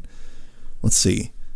3 years later than the NES launched in Japan. Okay, interesting. Although with some of the same, like, baseball. But yes, it launched with Super Mario Bros. 2 and The Legend of Zelda. Okay. But then we skip along to the Master System. Same generation. Which, I gotta be honest with you, not familiar with most of these games. I don't know. But Hang On, Teddy Boy Blues, Action Fighter. Okay. Fantasy Zone. These are like randomly generated. Yeah, these are like SNL skit video games. If anybody out there is a diehard Fantasy Zone, I would love to know what Fantasy Zone actually is. Please give us a deep dive into Fantasy Zone. We have the Atari 7800. Okay. Let's see. Miss Pac-Man. Is 7800 Jaguar? Or is that a different one? I don't know. I think that might be Jaguar. Maybe. But this launched in the U.S. in 1986. Okay. Still 10 years before you were born. Miss Pac-Man, Joust, Galaga. That's actually not a bad lineup. It's not. It has some, all 3 games I know. Some like arcade cabinet classics that like have persisted. So a little bit of respect on Atari 7800's name. Put some respect on the 7800's name. You know what I mean? All right. So that was the 3rd generation in earnest. Okay. So I say here's what we do. We rank each. As we go along, we'll say, is this one better than the last one? And if it is, we'll knock out the last one. Okay. So the best of this bunch. And we'll see who's standing at the end. The best of this bunch is probably the NES. Although, wait, hold on. I didn't mean rank. I just meant like those as a collective. All of those games, keep those in mind. Oh, we're ranking the generations. Exactly. Gotcha. I misunderstood. Sorry. Okay. So we're not ranking a console. No. That is just okay. So a pretty strong generation. Yeah. Miss Pac-Man. A pretty influential early. Mario Brothers. Mario Brothers 2. Zelda. All right. You have Mario and Zelda right there. 2 of the most legendary franchises. I would argue not their best iterations. Sure. We got better, but it's kind of like Iron Man. It started it all. Yeah. Or Citizen Kane. There was no Citizen Kane 2. Was there? Like, I didn't mean in terms of sequels. I just meant in terms of like defining modern our ways of modern. Yeah, but like, I was saying more like, there's Mario 2, Mario 3, I see what Mario you mean. World. But I thought you just meant setting the stone. Like, we'd be at like Citizen Kane like 87 right now. The Cananing. Lord. 4th generation. Guarantee you've never heard of this console. Okay. The NEC TurboGrafx XCD. I've heard of TurboGrafx X. You're right. I missed. I've heard of a TurboGrafx. That's what it is. Which just because of emulation. Let's see. Launched with Bikuriman Dajikai. My favorite part of this podcast is just getting Jay to read Japanese game names now. I'll do that all for 3 hours. I don't care. We're already at an hour and a half. Fighting Street. The Monster Lair. That was pretty much it for the TurboGrafx. TurboGrafx, not a hot launch. Sega Genesis. Super Thunderblade. Space Harrier 2. Alex Kidd in the Enchanted Castle. Okay, I've heard of that game. Altered Beast. That's a fighting game. Phantasy Star 2. No, Altered Beast is the... Why have I heard of Altered Beast? I know what Altered Beast is. I have too. I'm not familiar. Is that the one where you're fighting and you can turn into an animal? That might be what Altered Beast is. Into a beast? Could be. Go ahead. Sorry, what was the one after Altered Beast? Phantasy Star 2. People love those Phantasy Star games, man. Tommy Lasorda Baseball. You can just sit on a bench all day. Thunder Force 2. Then we move on to the Sega CD, which I guess is different. Same generation. Launched in 1992. The Genesis launched in 88. So it's interesting to see how they classify these generations sort of as a longer frame of time. Well, correct me if I'm wrong, but the Sega CD was an extension to the Genesis. I might be wrong there. I'm not sure. There was some. I know that one of those Sega systems. I never had Sega growing up. But had like a bunch of modifiers you can stack on top of each other. And there's that legendary like meme of all the Sega applications like daisy chained on top of each other. It's just like a huge stack. But I could be wrong there. Sorry. Sherlock Holmes Consulting Detective Volume 1. Oh, lit. Let's see. Cobra Command. Chuck Rock. Now, I don't know if that's a name or an action. That was good. Night Trap, Sewer Shark. Wait, is Night Trap the Oh, hold on. You're just still laughing at Sewer Shark. No, I'm laughing at Chuck Rock. I feel like Night Trap, that might be the game. I'm going to look it up really quick. Okay. There's a game that's like an FMV game where you're trying to stop people in some 80s house, and it's hilarious. Night Trap. That is the exact game I'm thinking of, yeah. It's an FMV game, and you have to like go to these cameras and stop the killers from killing the family or whatever. I've watched a couple of people I know stream it. It's like really one. It had an HD remaster video. Oh, oh God. Something in the floors. It's something. Is it? There's not the bear one. No. There's too many cooks, which it's not. There's like unedited. This house has people in it? Yes. That's what it is. This house has people in it is a weird deep dive that Jay and I did one time. That was one night where we watched all of these videos consecutively. They're sort of like surrealist, esoteric type things on Adult Swim. And which unedited footage of a bear is just that name is so genuinely disturbing. Yeah. Like, well, they all kind of are. I mean, Too Many Cooks isn't, but... No, Too Many Cooks is great. Mm-hmm. Unedited footage of a bear, disturbing. This house has people in it, disturbing but less overt. Yeah. And, like, it's more subtly so creepy. If you're ever, late at night alone, don't watch them. Yeah, don't. Because there's also theories about it that you can do the deep dive on, and we did, and it's kind of creepy, and there are connected videos. It's a whole thing. Yeah. Super Famicom. All right. / Super NES. Here we fucking go. Super Mario World. Oh my God. Absolute. Best game so far that we've heard. 100%. One of the best games ever made. I agree. It was one of the games that was formative in my love for games, for sure. Yeah, same here. F-Zero, Pilot Wings, Sim City. Wow, what? That's kind of surprising. Gradius 3. Arcade shooter. Super R-Type. That's pretty much Super Tennis, Super Soccer. They just upgraded all these old sports games. And that is the 4th generation. Okay, so we have to discuss now. Is Super Mario World so good that it outshines anything in the NES? I'm going to go yes.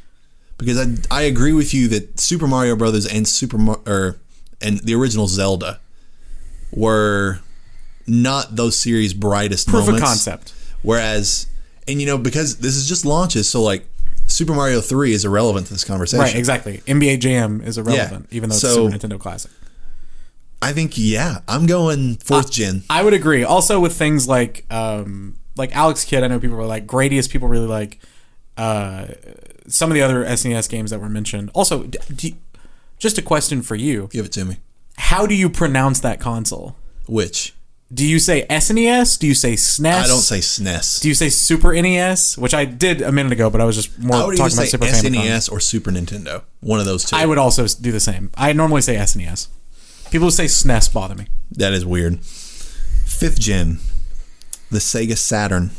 Okay. 1994. Dreamcast was later. Virtua Fighter. Oh, hell yeah. Virtua Fighter 4. Great game. A game I very much enjoyed on PS2. Not this game, but I enjoyed that game a lot as a kid. Myst, spelled with a Y. Yeah, that's a PC classic. It's a puzzle game. Tama, T-A-M-A. Mahjong Goku Tenjiki. Disappointingly, I don't think that's related to Goku from Dragon Ball Z. Probably is related to Mahjong, though. Which, hang on. I'm going to go on a brief tangent. Yeah. I'm contemplating making a new Twitter. Okay. Because I've been dead on my old Twitter for a long time. Okay. And going like... In canon or just... What? It makes it sound like you died on your old Twitter. I have not tweeted in a long time. Yeah. No, I don't tweet much. Yeah. But I'm considering creating one more for this purpose of like games and nerdy stuff. Sure. And I might make my bio low class Saiyan warrior. I like it. We're thinking about What's your at gonna be? I have no idea. Okay, well, I'm open to suggestions. If you decide it tonight or in the near future, I will include it in the video. Cool. It'll be right here. I will make that pledge that I'll figure out what it is tonight. All right, cool. So it will be retroactively added. We're playing games after this. As much as we love you, we're getting together to hang out too. Daytona, USA, Clockwork Knight, Panzer Dragoon. Oh, the original Panzer Dragoon. Pebble Beach Golf Links. Which was also a PS3 launch game, Panzer Dragoon, I think. I did not know that. I think that's the one where you can fly around as a dragon. But I have golf tees from Pebble Beach. And a golf ball and a little miniature golf cart. Everybody's golf is $10 right now on the PlayStation Buy Store. it. Is it worth it? Yes. Really? Yes. Okay, I might buy it. Everybody's golf is great. I have a PlayStation Network gift card that my uncle got me for Christmas. Absolutely. If you're at all into golf, it's just a fun, it is like Mario Golf that isn't Mario for all intents and purposes. All right, you sold me on. A lot of great games on the PlayStation sale right now. Probably, there are tons of online features to Everybody's Golf that to this day I still haven't figured out how to use them, but I would love to. Worldwide Soccer Sega International Victory Goal Edition. I love sometimes video games names. Did I say Clockwork Knight? You did. That one just sounded cool, so I wanted to say it again.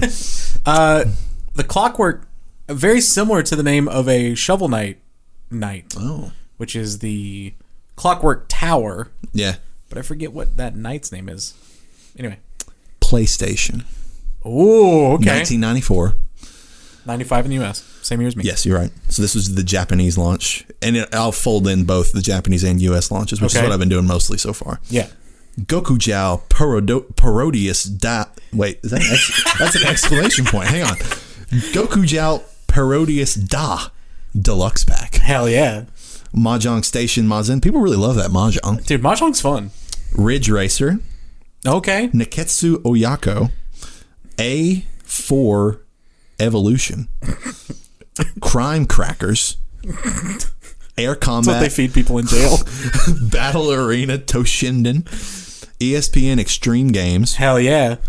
Kiliak the DNA Imperative.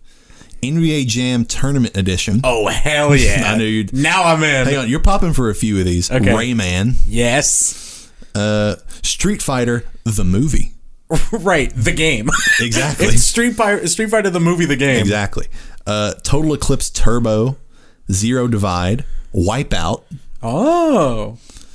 Not a bad launch, PS1. Now, N64. Uh-oh. This is about to be over the top. 1996. I know SM64 is one of them. And they're not a lot, but yes, along with the only two that I would consider noteworthy are Pilot Wing 64 and Super Mario 64. Which, good lord.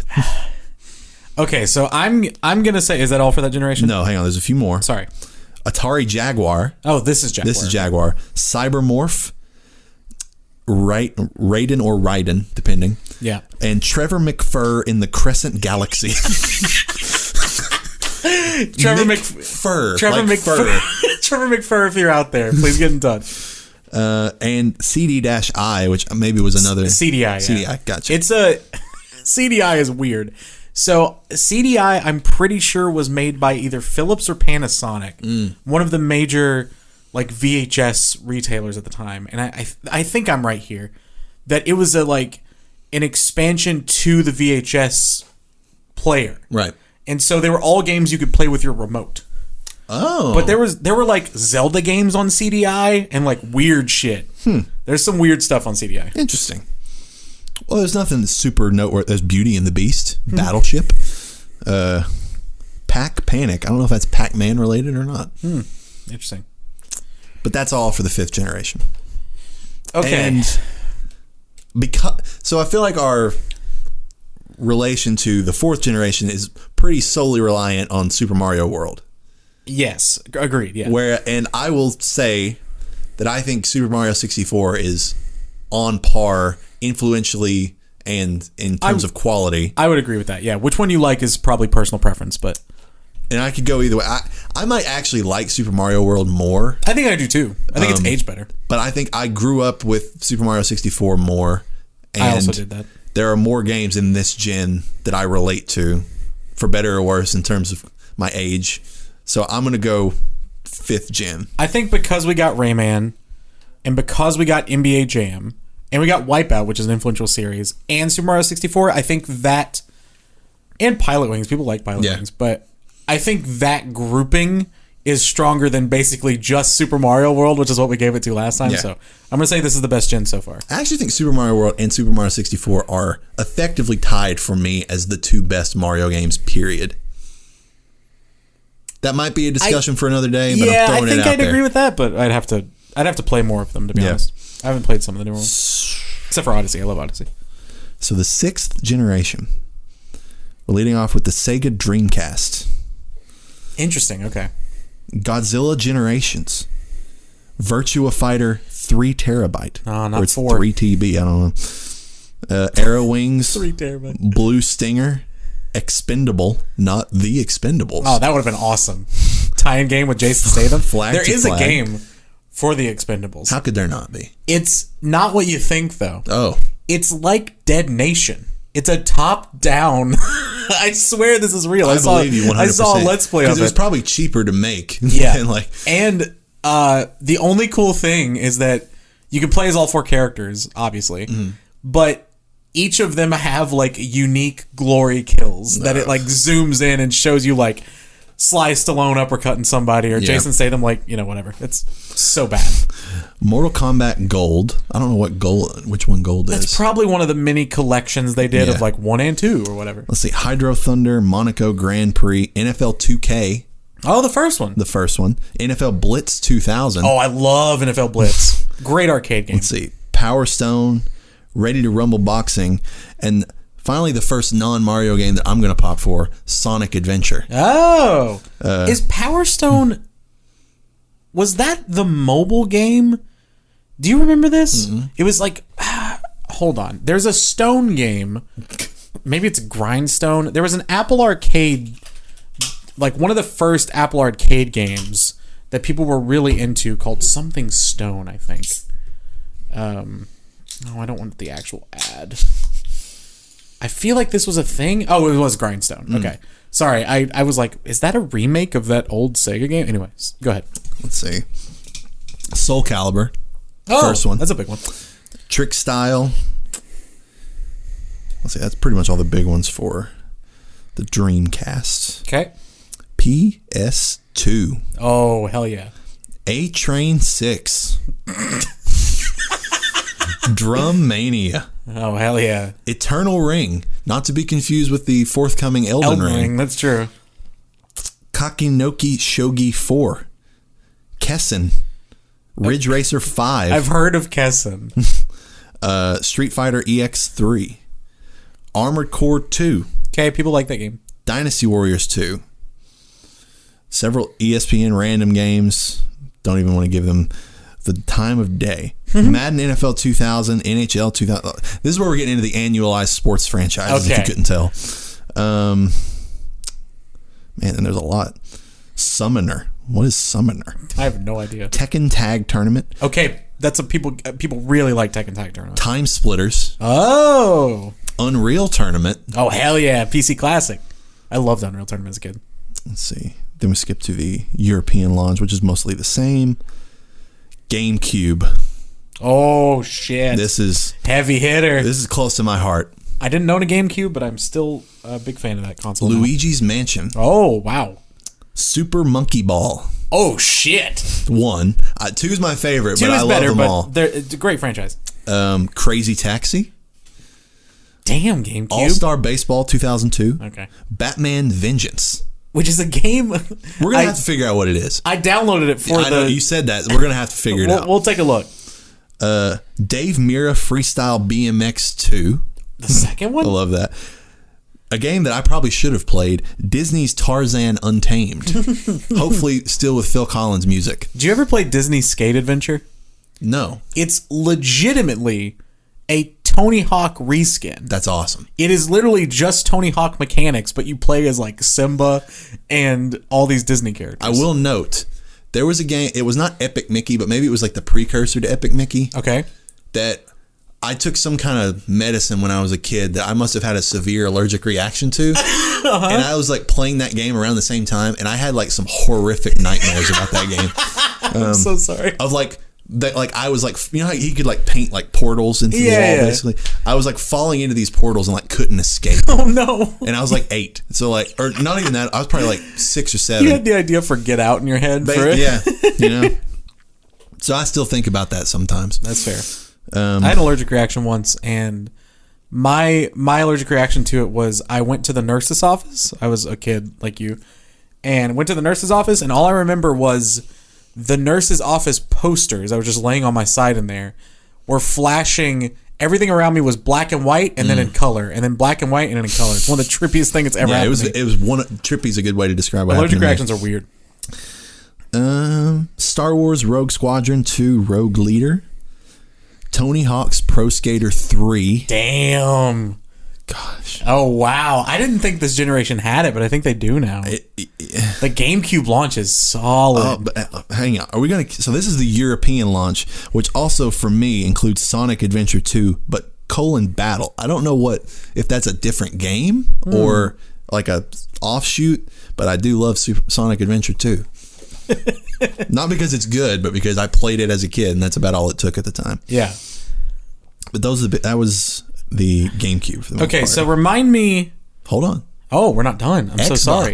Oh my God, I didn't even think about Xbox. Man. We get the first Xbox, which leads off with Shrek.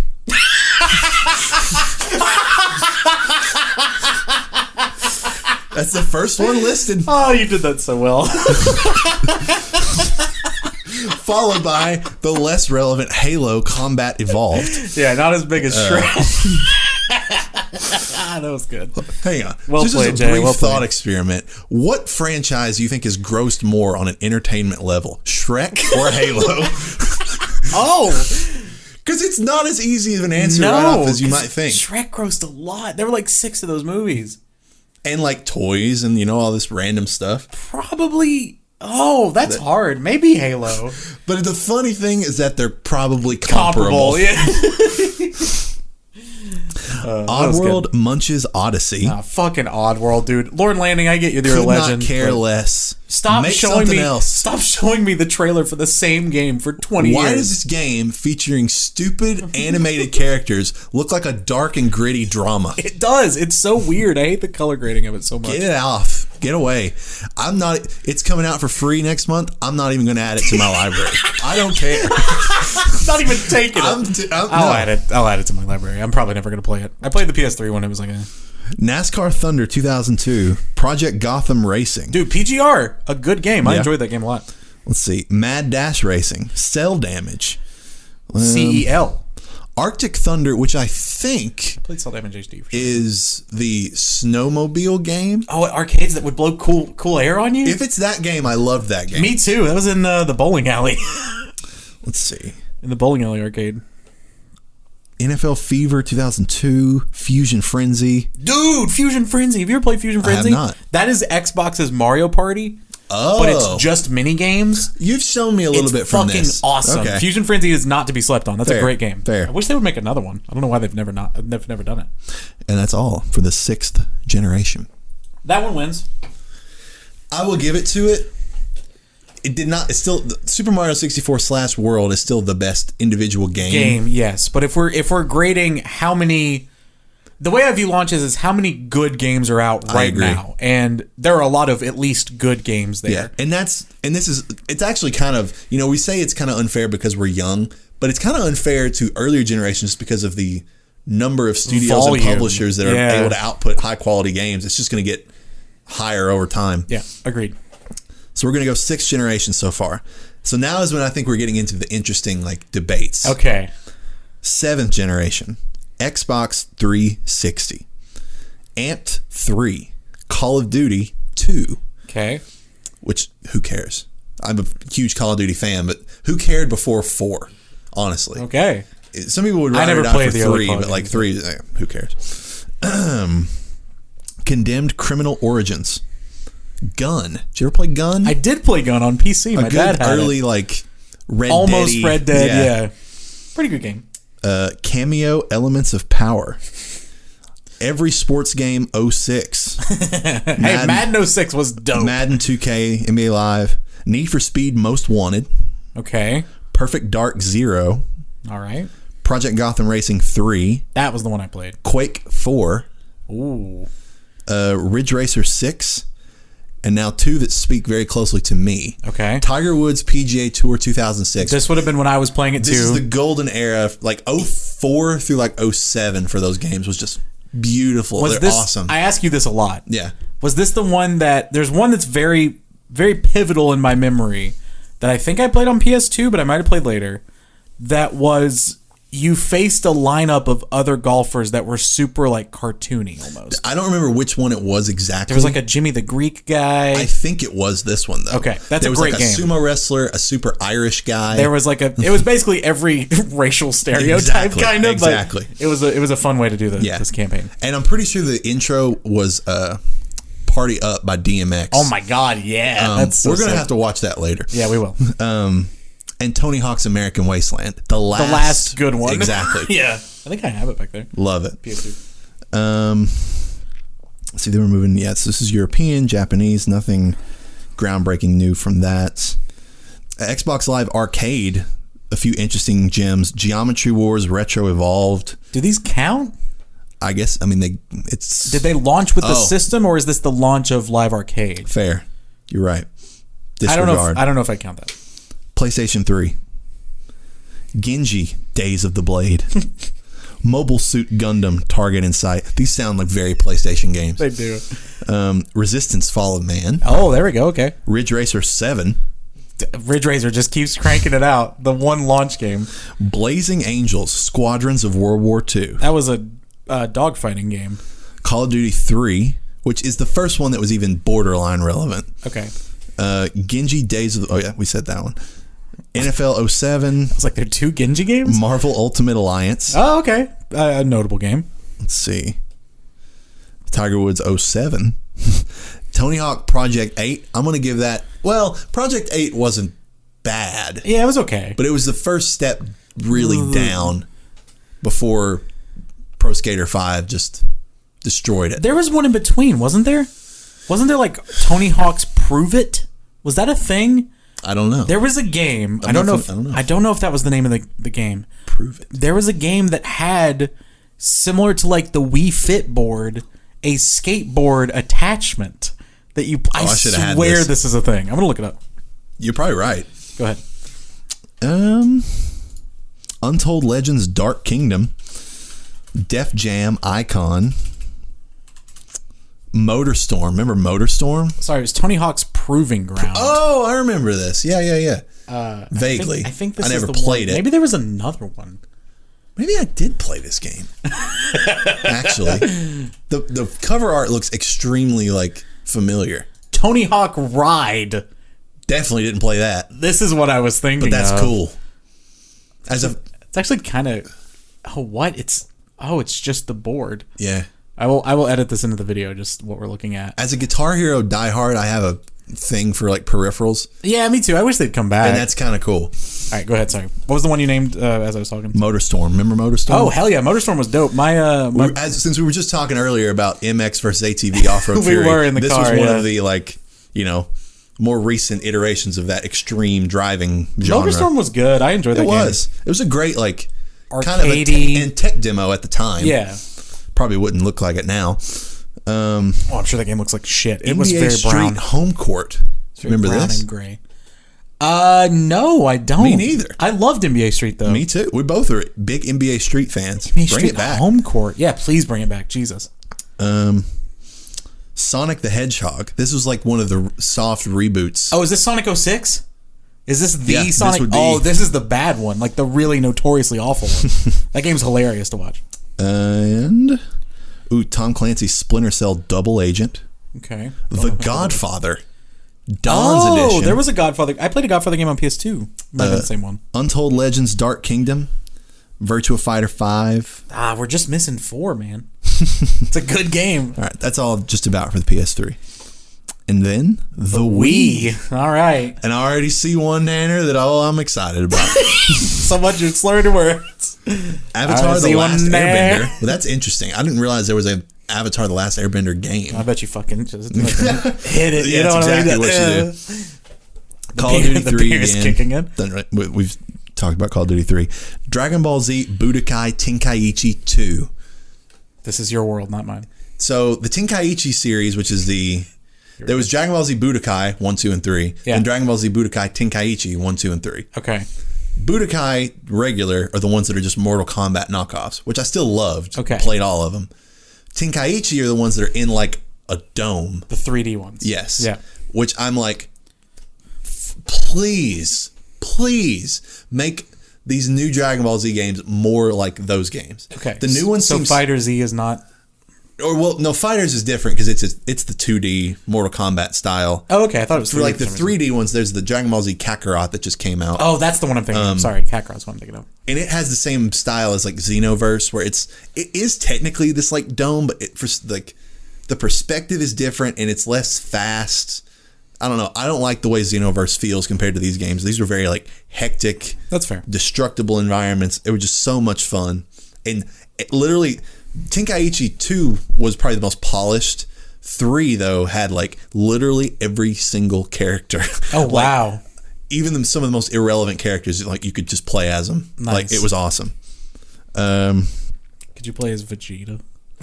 You could play it. That was a joke. You could play as Vegeta, Super Saiyan Vegeta, Nice. Super Saiyan Majin Vegeta, which was technically Super Saiyan 2. You couldn't play. We've never seen Super Saiyan 3 Vegeta in canon. You could play as Super Saiyan 4 Vegeta. Oh no. That was probably it. This is our oob. That's probably it. This is our oob conversation again. That's a great throwback. Too bad. I think I delisted all the Dormcast videos, but That was a legendary moment. the oob moment. So I didn't know that. I'm gonna laugh about it again. I didn't know that there was a character in Dragon Ball Z called Oob, Which is just boo. which is just boo backwards. B-U-U-U-U-B. I lost it when And I then found he that out. fuses with Majin Buu in Dragon Ball GT. He becomes Majub. Oh, it's not boob.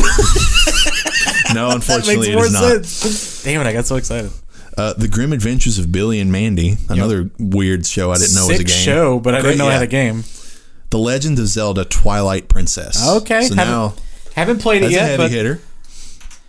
Marvel see. Ultimate Alliance again. Rayman Raving Rabbids. oh no, a dark period for Rayman. SpongeBob SquarePants Creature from the Krusty Krab. The fuck? I don't know if this is the, like, because they remade Battle for Bikini Bottom. Yes. I don't know if this is like in the same Style? Obviously, it's the same universe. It's Yeah. freaking SpongeBob. So yeah, interesting. Super Monkey Ball Banana Blitz, the one they just remade not too long, or remastered not too long ago. It wasn't very good. It wasn't very good, but if you like Super Monkey Ball, you would like it. Like Tony Hawk's Downhill Jam. What's up with all these other Where did Tony all Hawk these games come We from? love Tony Hawk. Yeah. But they were just That's funny. anyway. Wii Sports. Oh. Which is actually a genuine real contender. Yeah. Let's see. I think that is that is it pretty much for the 7th generation. Okay, I think it's now time that we talk about the notables again. Okay. So, remind me what the last generation's notables were? So let me scroll back here to 7th gen. Just the main this ones. is 7th gen, so let's go back to 6th. It's a long list. Obviously, I've omitted a lot of sorry to irrelevant make you games. go back, but See, NFL Blitz, Sonic Adventure, Singer, blah blah blah, Ridge Racer 5, Dynasty Warriors 2, Time Splitters, Unreal Tournament. Let's see. I'm assuming Unreal Tournament was a port. GameCube was probably the heaviest hitter for this one. Luigi's Mansion, Super Monkey Ball, Crazy Taxi, Tony Hawk's Pro Skater 3. That's still pretty strong. And then the notables for this one were Tiger Woods 06. Which I'm not gonna, because it's an annualized franchise. I don't know I'm not though. gonna I mean, give it like a ton that was of credit. the golden era, right? Like Madden 06 was one of our favorite Maddens. You're right. But those games would have come out even without a new console. So I'm not going to give it like a ton of credit. Solid point. But American Wasteland, you know, I think my heart is keeping me with the 6th generation. That GameCube launch was awesome. Yeah, I don't think Twilight Princess and Wii Sports are enough to. I know the PS3 launch is like kind of notoriously bad. Yeah. I think I'm with you. I think 6th gen still has it for me. Right. I think I'd put 5th gen above this gen as well. Fair. Just because of Super Mario 64. So let me scroll all the So way now back we're to the down. generations where, at least for me, I remember paying attention to what launch games were, and this was by the time I was listening to like Greg on Beyond and like reading IGN and stuff. So And this one reading I'm all going to these, be like I recognize all of them. I was going to say I'm going to be much more familiar with all these titles too. Xbox One, Assassin's Creed 4 Black Flag, Great game. One of the best Assassin's Creed I agree. ever made. I love that game. For sure. I was talking about that game yesterday. Battlefield 4, one of the most broken games of all time. Never played it. I think I owned it and never played it. Call of Duty Ghosts, the worst Call of Duty. God, that game's so bad. I bought that game at launch. Dead Rising 3. Okay. Forza 5. Murdered Soul Suspect. Remember that game? I didn't know that was a launch game. Me neither, but I also never played it and don't really care. Need for Speed Rivals. Plants vs. Zombies Garden Warfare. Dude, are we about to get Rise, Son of Rome? That's the next one. That's the next one. That's the notorious Xbox One launch game for me. Yeah, it looked cool. Apparently it wasn't very good. Thief, which was bad, but I kind of still liked it. Yeah, because that game notoriously went on sale for like $1. Yeah. Titanfall. Okay, That's a good real one. contender. This one's semi-counts. Tomb Raider Definitive Edition. So the remaster. I just played this for the first time a couple of weeks ago. The originals, I mean, it's a great game. It's really fun. I enjoyed it. But I'm not going to give it credit because it's just a remaster. Yeah, it's a port. Watch Dogs, which we read this list earlier. I don't know why Watch Dogs is on this list. Watch Dogs came out the following May. Yeah, I don't understand that either. I don't get that. Kind of strange. Not a great game anyway, so we're not going to give it a ton of credit. Yeah, no. Watch Dogs 2 much better. Much better. Let's see. Aiden Pierce, one of the worst protagonists in any game ever. Definitely. And then Marcus was a really cool protagonist. So, see, nothing really added on the different continental launches. PlayStation 4. Again, a lot of the same games here. Another remaster that did come out, though, Injustice Gods Among Us. That was a remaster? Ultimate Edition. Ultimate Edition. Okay. Really fun game. Good game, yeah. I like Injustice. A game that we played a lot more than most people, Killzone Shadowfall. Yeah, man. Oh, underrated. Man. Really underrated. We, I guess we could tell the story. Or go for it. Like, just a story about this game. So, our good buddy Andrew, he and I lived together in college in the dorms, and we both got PS4s around launch. I can't remember exactly when we got them, but much easier to get than the PS5. Yeah. And Jay also got a PS4. And we had played a lot of Last of Us multiplayer with Jay. We played Call of Duty with Jay. This was around the time that like we were really playing games a lot with Jay, and because Jay's a year or 2 years below us technically. Yeah, technically. Even though I'm technically just a year younger than you. Us, yeah. So we were like playing games together, and when the PS4 launched, we were like, all right, we got to find a shooter. And Call of Duty Ghosts was so bad. It was. So we were like, all right, let's give this Killzone game a shot. And it was so legitimately fun. It was really fun. The multiplayer was awesome. There were great spots on the maps. Like, if you knew the spot, you could just rank up kills. Our favorite being Penthouse. Yes. The map Penthouse. Somebody's nerding out about this, I'm sure, somewhere. Where the spawn point... It was kind of similar to Overwatch, where Overwatch has like the spawn point with the protected areas, and then you go through like a wall, and then you're out and can be killed. The spawn point on Penthouse, for some reason, was above where the capture the flag was on one side. So when people would go to capture, you could drop out of this little hole and just like drop kill. They had a specific animation. It was like the Demon Souls, like the Dark Souls drop kill. And you could just, or like the plunging attack, and you could just drop kill people, and we would just again. Drop kill die. It was awesome. So fun. It was such a good time. And so we were probably going to be higher on that game than most people. I'd give that game like at least an 8. Yeah, that game was awesome. It was really fun, and supplanted Call of Duty for that year. Which Sony never thought anyone would be saying the sentence "Killzone supplanted Call of Duty," but knack. RIP Japan Studio. No more. Lego Marvel Superheroes. NBA 2K14, which I know you love. The best 2K. I spent hundreds of hours in that game because that was my after-class game in college. And Warframe, a game that I know persists to this day, even though I've never played it. People like it. It's free to play, I believe. Yeah, it's always been free to play, I think. Similar to Destiny, kind of, and it's just sort of MMO shooteriness, but never got into it, but I know people love it. Now, Tanner, I'm going to ask you a question here. Okay. Because it's listed on here, but I don't know if we should count it. Okay. The Switch. Oh, it's this generation. It's the PS4, Xbox One generation. It launched in 2017. So the Wii U is like absent from this list. Weird. So it's kind of like, well, when did the Wii U launch? Wii U was 2014. I want to say it was after the PS4. It was either 2014 or 2012. It was either a year before or a year after. The Wii U launched in 2012. Okay, so it's definitely this generation.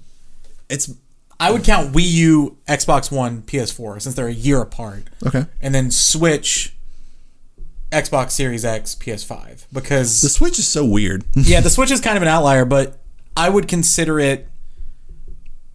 I think looking back, especially if we get a Switch Pro, we'll consider it more this generation than the last generation. I don't know. It's hard. It is hard. But considering it is closer year-wise to PS5 and Xbox Series X than it is the launch of those of PS4, and also because Wii U is way closer to those two, I'm gonna count it that way. Fair. I agree. If you take umbrage with me, that's fine. I agree. That being said, there was not a lot on the Wii U at launch. Zombie U is a game I remember. Right. Yeah. Oh, hold on. Adventureland? No, what was the name of the... There was some, like, theme park launch game that was like your Mii's go to a theme park and play little mini games. Nintendo Land. That's it. Yeah. That was the other one I remember. Okay. Along with, let's see, Black Ops 2 was a launch game, but I knew there was a Call of Duty game. Who in the world is playing... That was a great game. That was a really good Call of Duty. It was. That was a really fun Who one. is playing that game on the Wii U? Yeah. Assassin's Creed Black Flag was on there too. Was on Wii U at some point. I don't know if it was a launch game, but it was launched on there. with Assassin's Creed 3. Oh, interesting. Was an interesting time for Assassin's Creed. It was a good game. But I know Black Flag came out on Wii U. Yeah, Zombie U, Arkham City Remastered, or their version of Arkham City. Arkham City U. It's technically called Armored Edition. Really, the standout one here would be New Super Mario Brothers U, if you care about New Super Mario Brothers U, which I don't really. I think they could be fun games. Yeah, they're Mario. Of course, they're going to be good, but like in terms of that franchise, not one of the standouts. Although I think that better fits this generation than Switch does. I agree. Okay. I think on the surface, the 6th generation, the PS2 generation, is still better. Me too. That being said, I think you and I have more of a soft spot for this generation than most people, probably because of Killzone. I think we both really liked Resogun. There's some. I respected Resogun. I really liked Resogun. Not my kind of game, but obviously it's supremely well made game. Yeah, but if your headliners for a launch are Resogun and Killzone Shadowfall and like Black Flag, which is a great game. Yeah, it's probably not going to win. So I'm gonna. And I'm as much as this was the launch that we really followed closely. I'm sticking with 6th gen completely. I'm all in on. I think that GameCube launch is like phenomenal. Maybe the best console launch ever. We'll get to that. Oh. So are we going to count the Switch with this gen? Yes. Okay. That is my executive decision as co-host of the show. I accept it.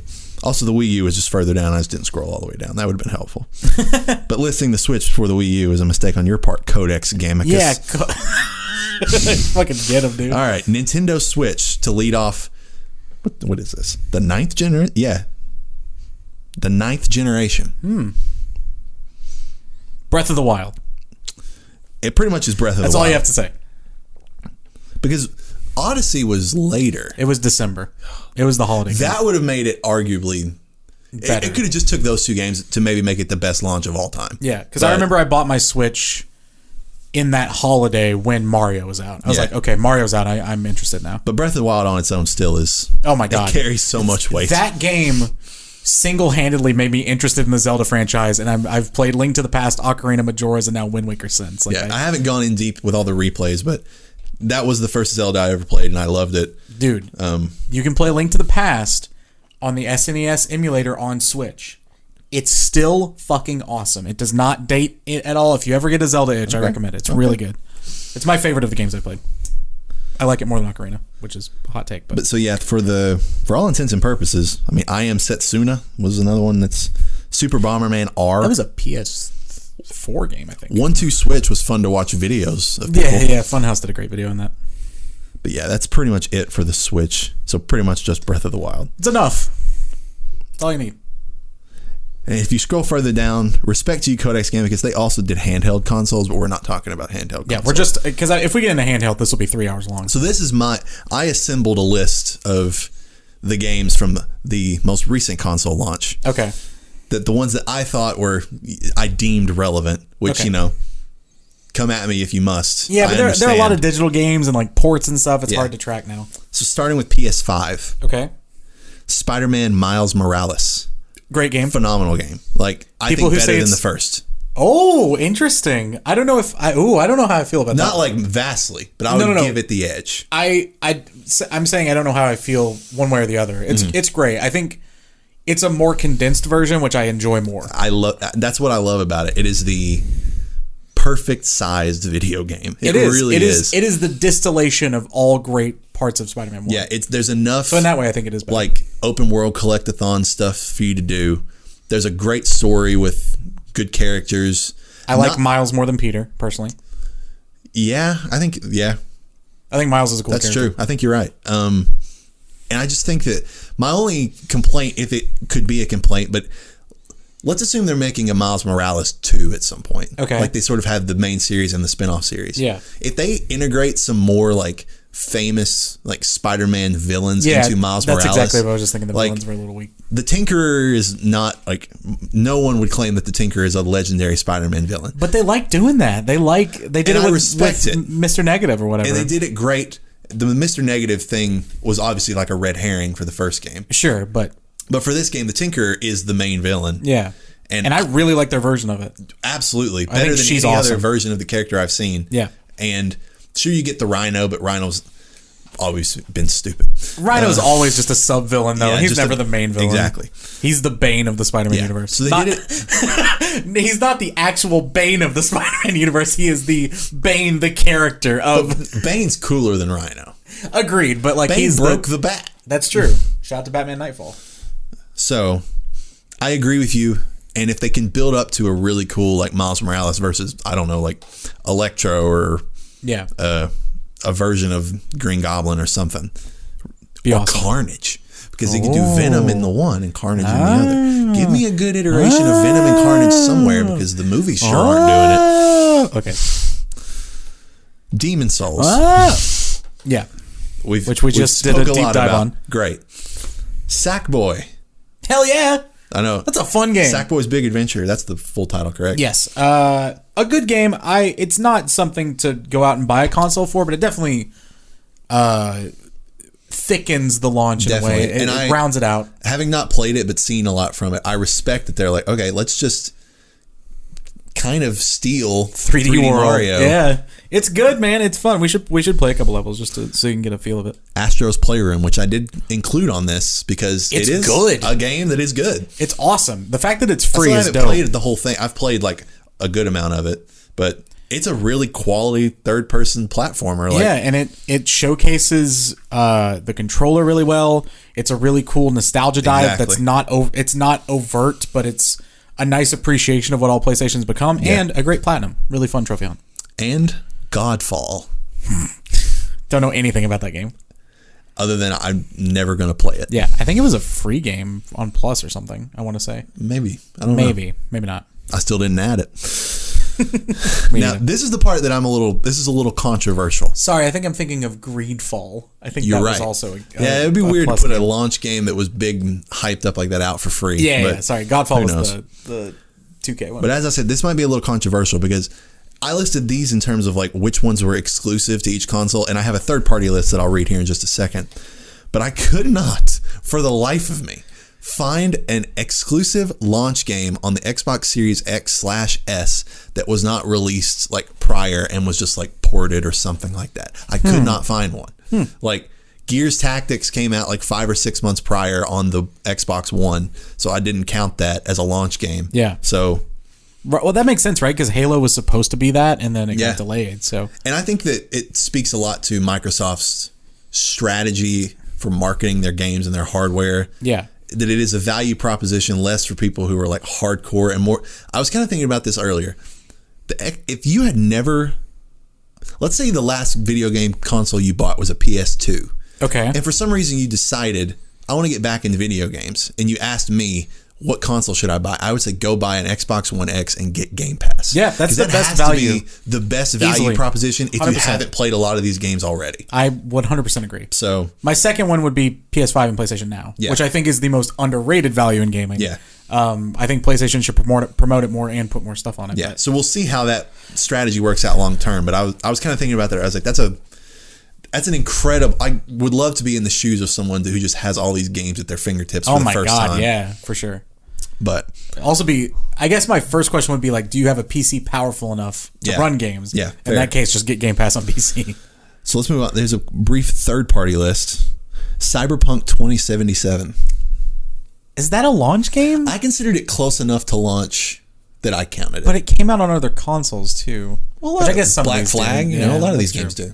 Okay. So it was really the time thing and that it came out. I mean, I don't think that game's strong enough to really bolster it. I know. But in terms of notoriety. True. Fair.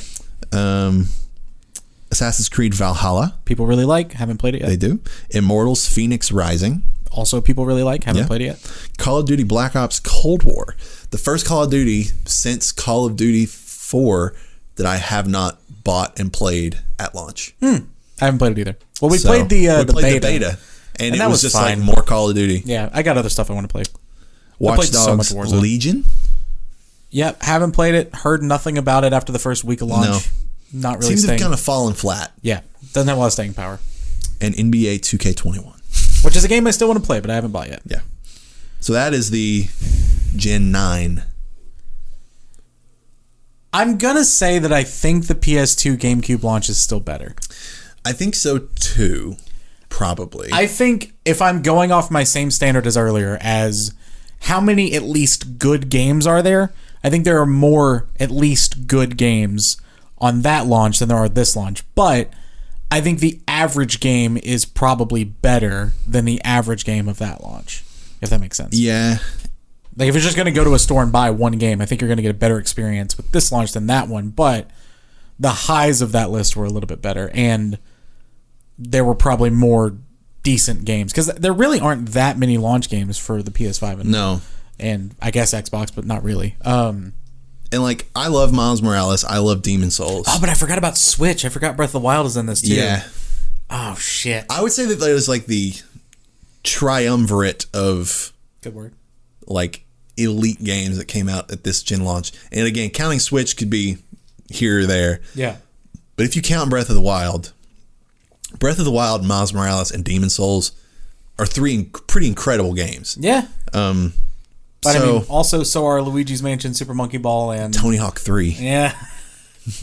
And I think, I think I think Breath of the Wild is the best game of any of the games we just mentioned. I don't. What's Tony Hawk 3? I really better than Breath of the Wild. Really, I like it better. I think for what it is. I like Tony Hawk 4 more than 3. So I like 3 and 4 and Underground 2 pretty much equally as like the best games. I like the Underground games a lot too. But I think if we're sort of, I'm kind of trying to think of it as like drafting a team, right? Yeah. Where it's like if these 3 stars are equal, are my 4th and 5th and 6th and 7th players, are they better? And I think the GameCube PS2 one's slightly better, but it's close. I'll give it to it as well.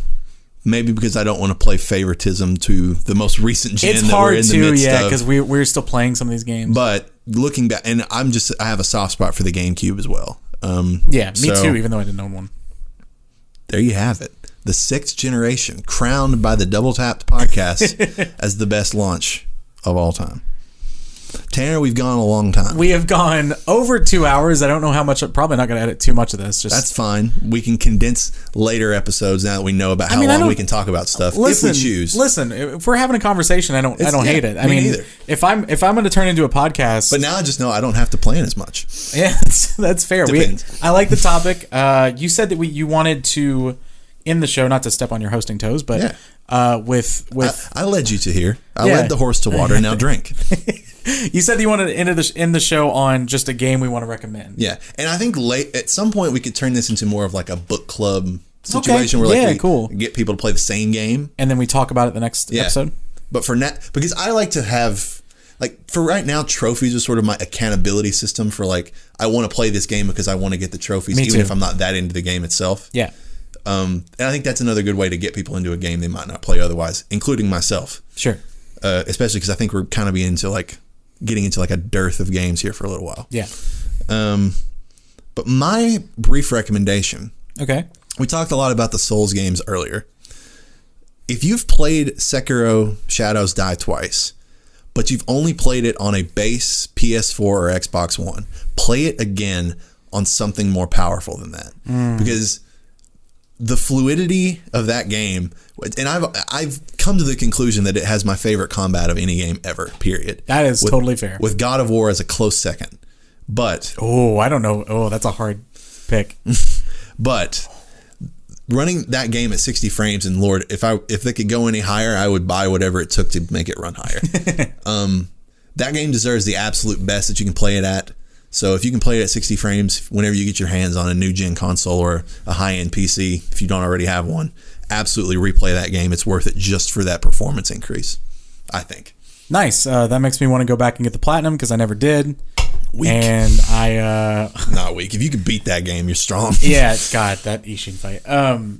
That's a good recommend, and that makes me want to reinstall the game. So my recommend is going to be a game called Telling Lies. It's a game that I was really high on a couple years ago. As of recording, I don't know if this is still going to be true when this comes out, but as of recording, it is only $10 on the PlayStation Store right now. It's a shorter experience. It's similar to a game called Her Story, made by the same guy, Sam Barlow, and his development team.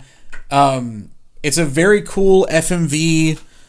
You play as sort of this person who I don't remember if it comes out right out and tells you who you are right away, so I don't want to spoil that, but basically the idea is that you get this hard drive and you're trying to find out what happened to these people, and the only way you can find out what happened to them is all of their personal videos have been on this hard drive from their phone or whatever, and the only way you find new videos is by searching key terms. So say for example, there's a character, I don't remember the character's names right off the top of my head, it's been a couple years, but say there's a character named Sam, then if you search for Sam, it'll populate the 5 most recent times the word Sam has been said in a video. And then from there, they might mention the McDonald's. And then if you type in McDonald's, they might mention other things. It's a very cool puzzle game. Really cool story. That was my favorite game of 2019. And really? I really enjoyed it a lot. Sekiro came out in 2019. It did. I think I may like Sekiro more now that I'm removed from it. But yeah. I remember at the time I gave my game of the year to Telling Lies. So 2 2019 games getting the nod. Fair enough. Well, that's going to do it for this first edition of the Double Tap podcast, which could be the second edition of a podcast we have done, or maybe like the third or fourth edition. We went through several Dormcast went through some redesigns, but we will be doing this more going forward, hopefully on a very regular basis. Yeah, I hope so. Hopefully with different beers each week that we can highlight. Yeah, for sure. For everything from Bud Light to craft stuff. If you're a brewery and you want to reach out to us, feel free. Maybe I'll reach out to them first. We'll see. I like it. But for now, we're going to tap out. Nice. That was good. I thought that was pretty good. I enjoyed that. See y'all.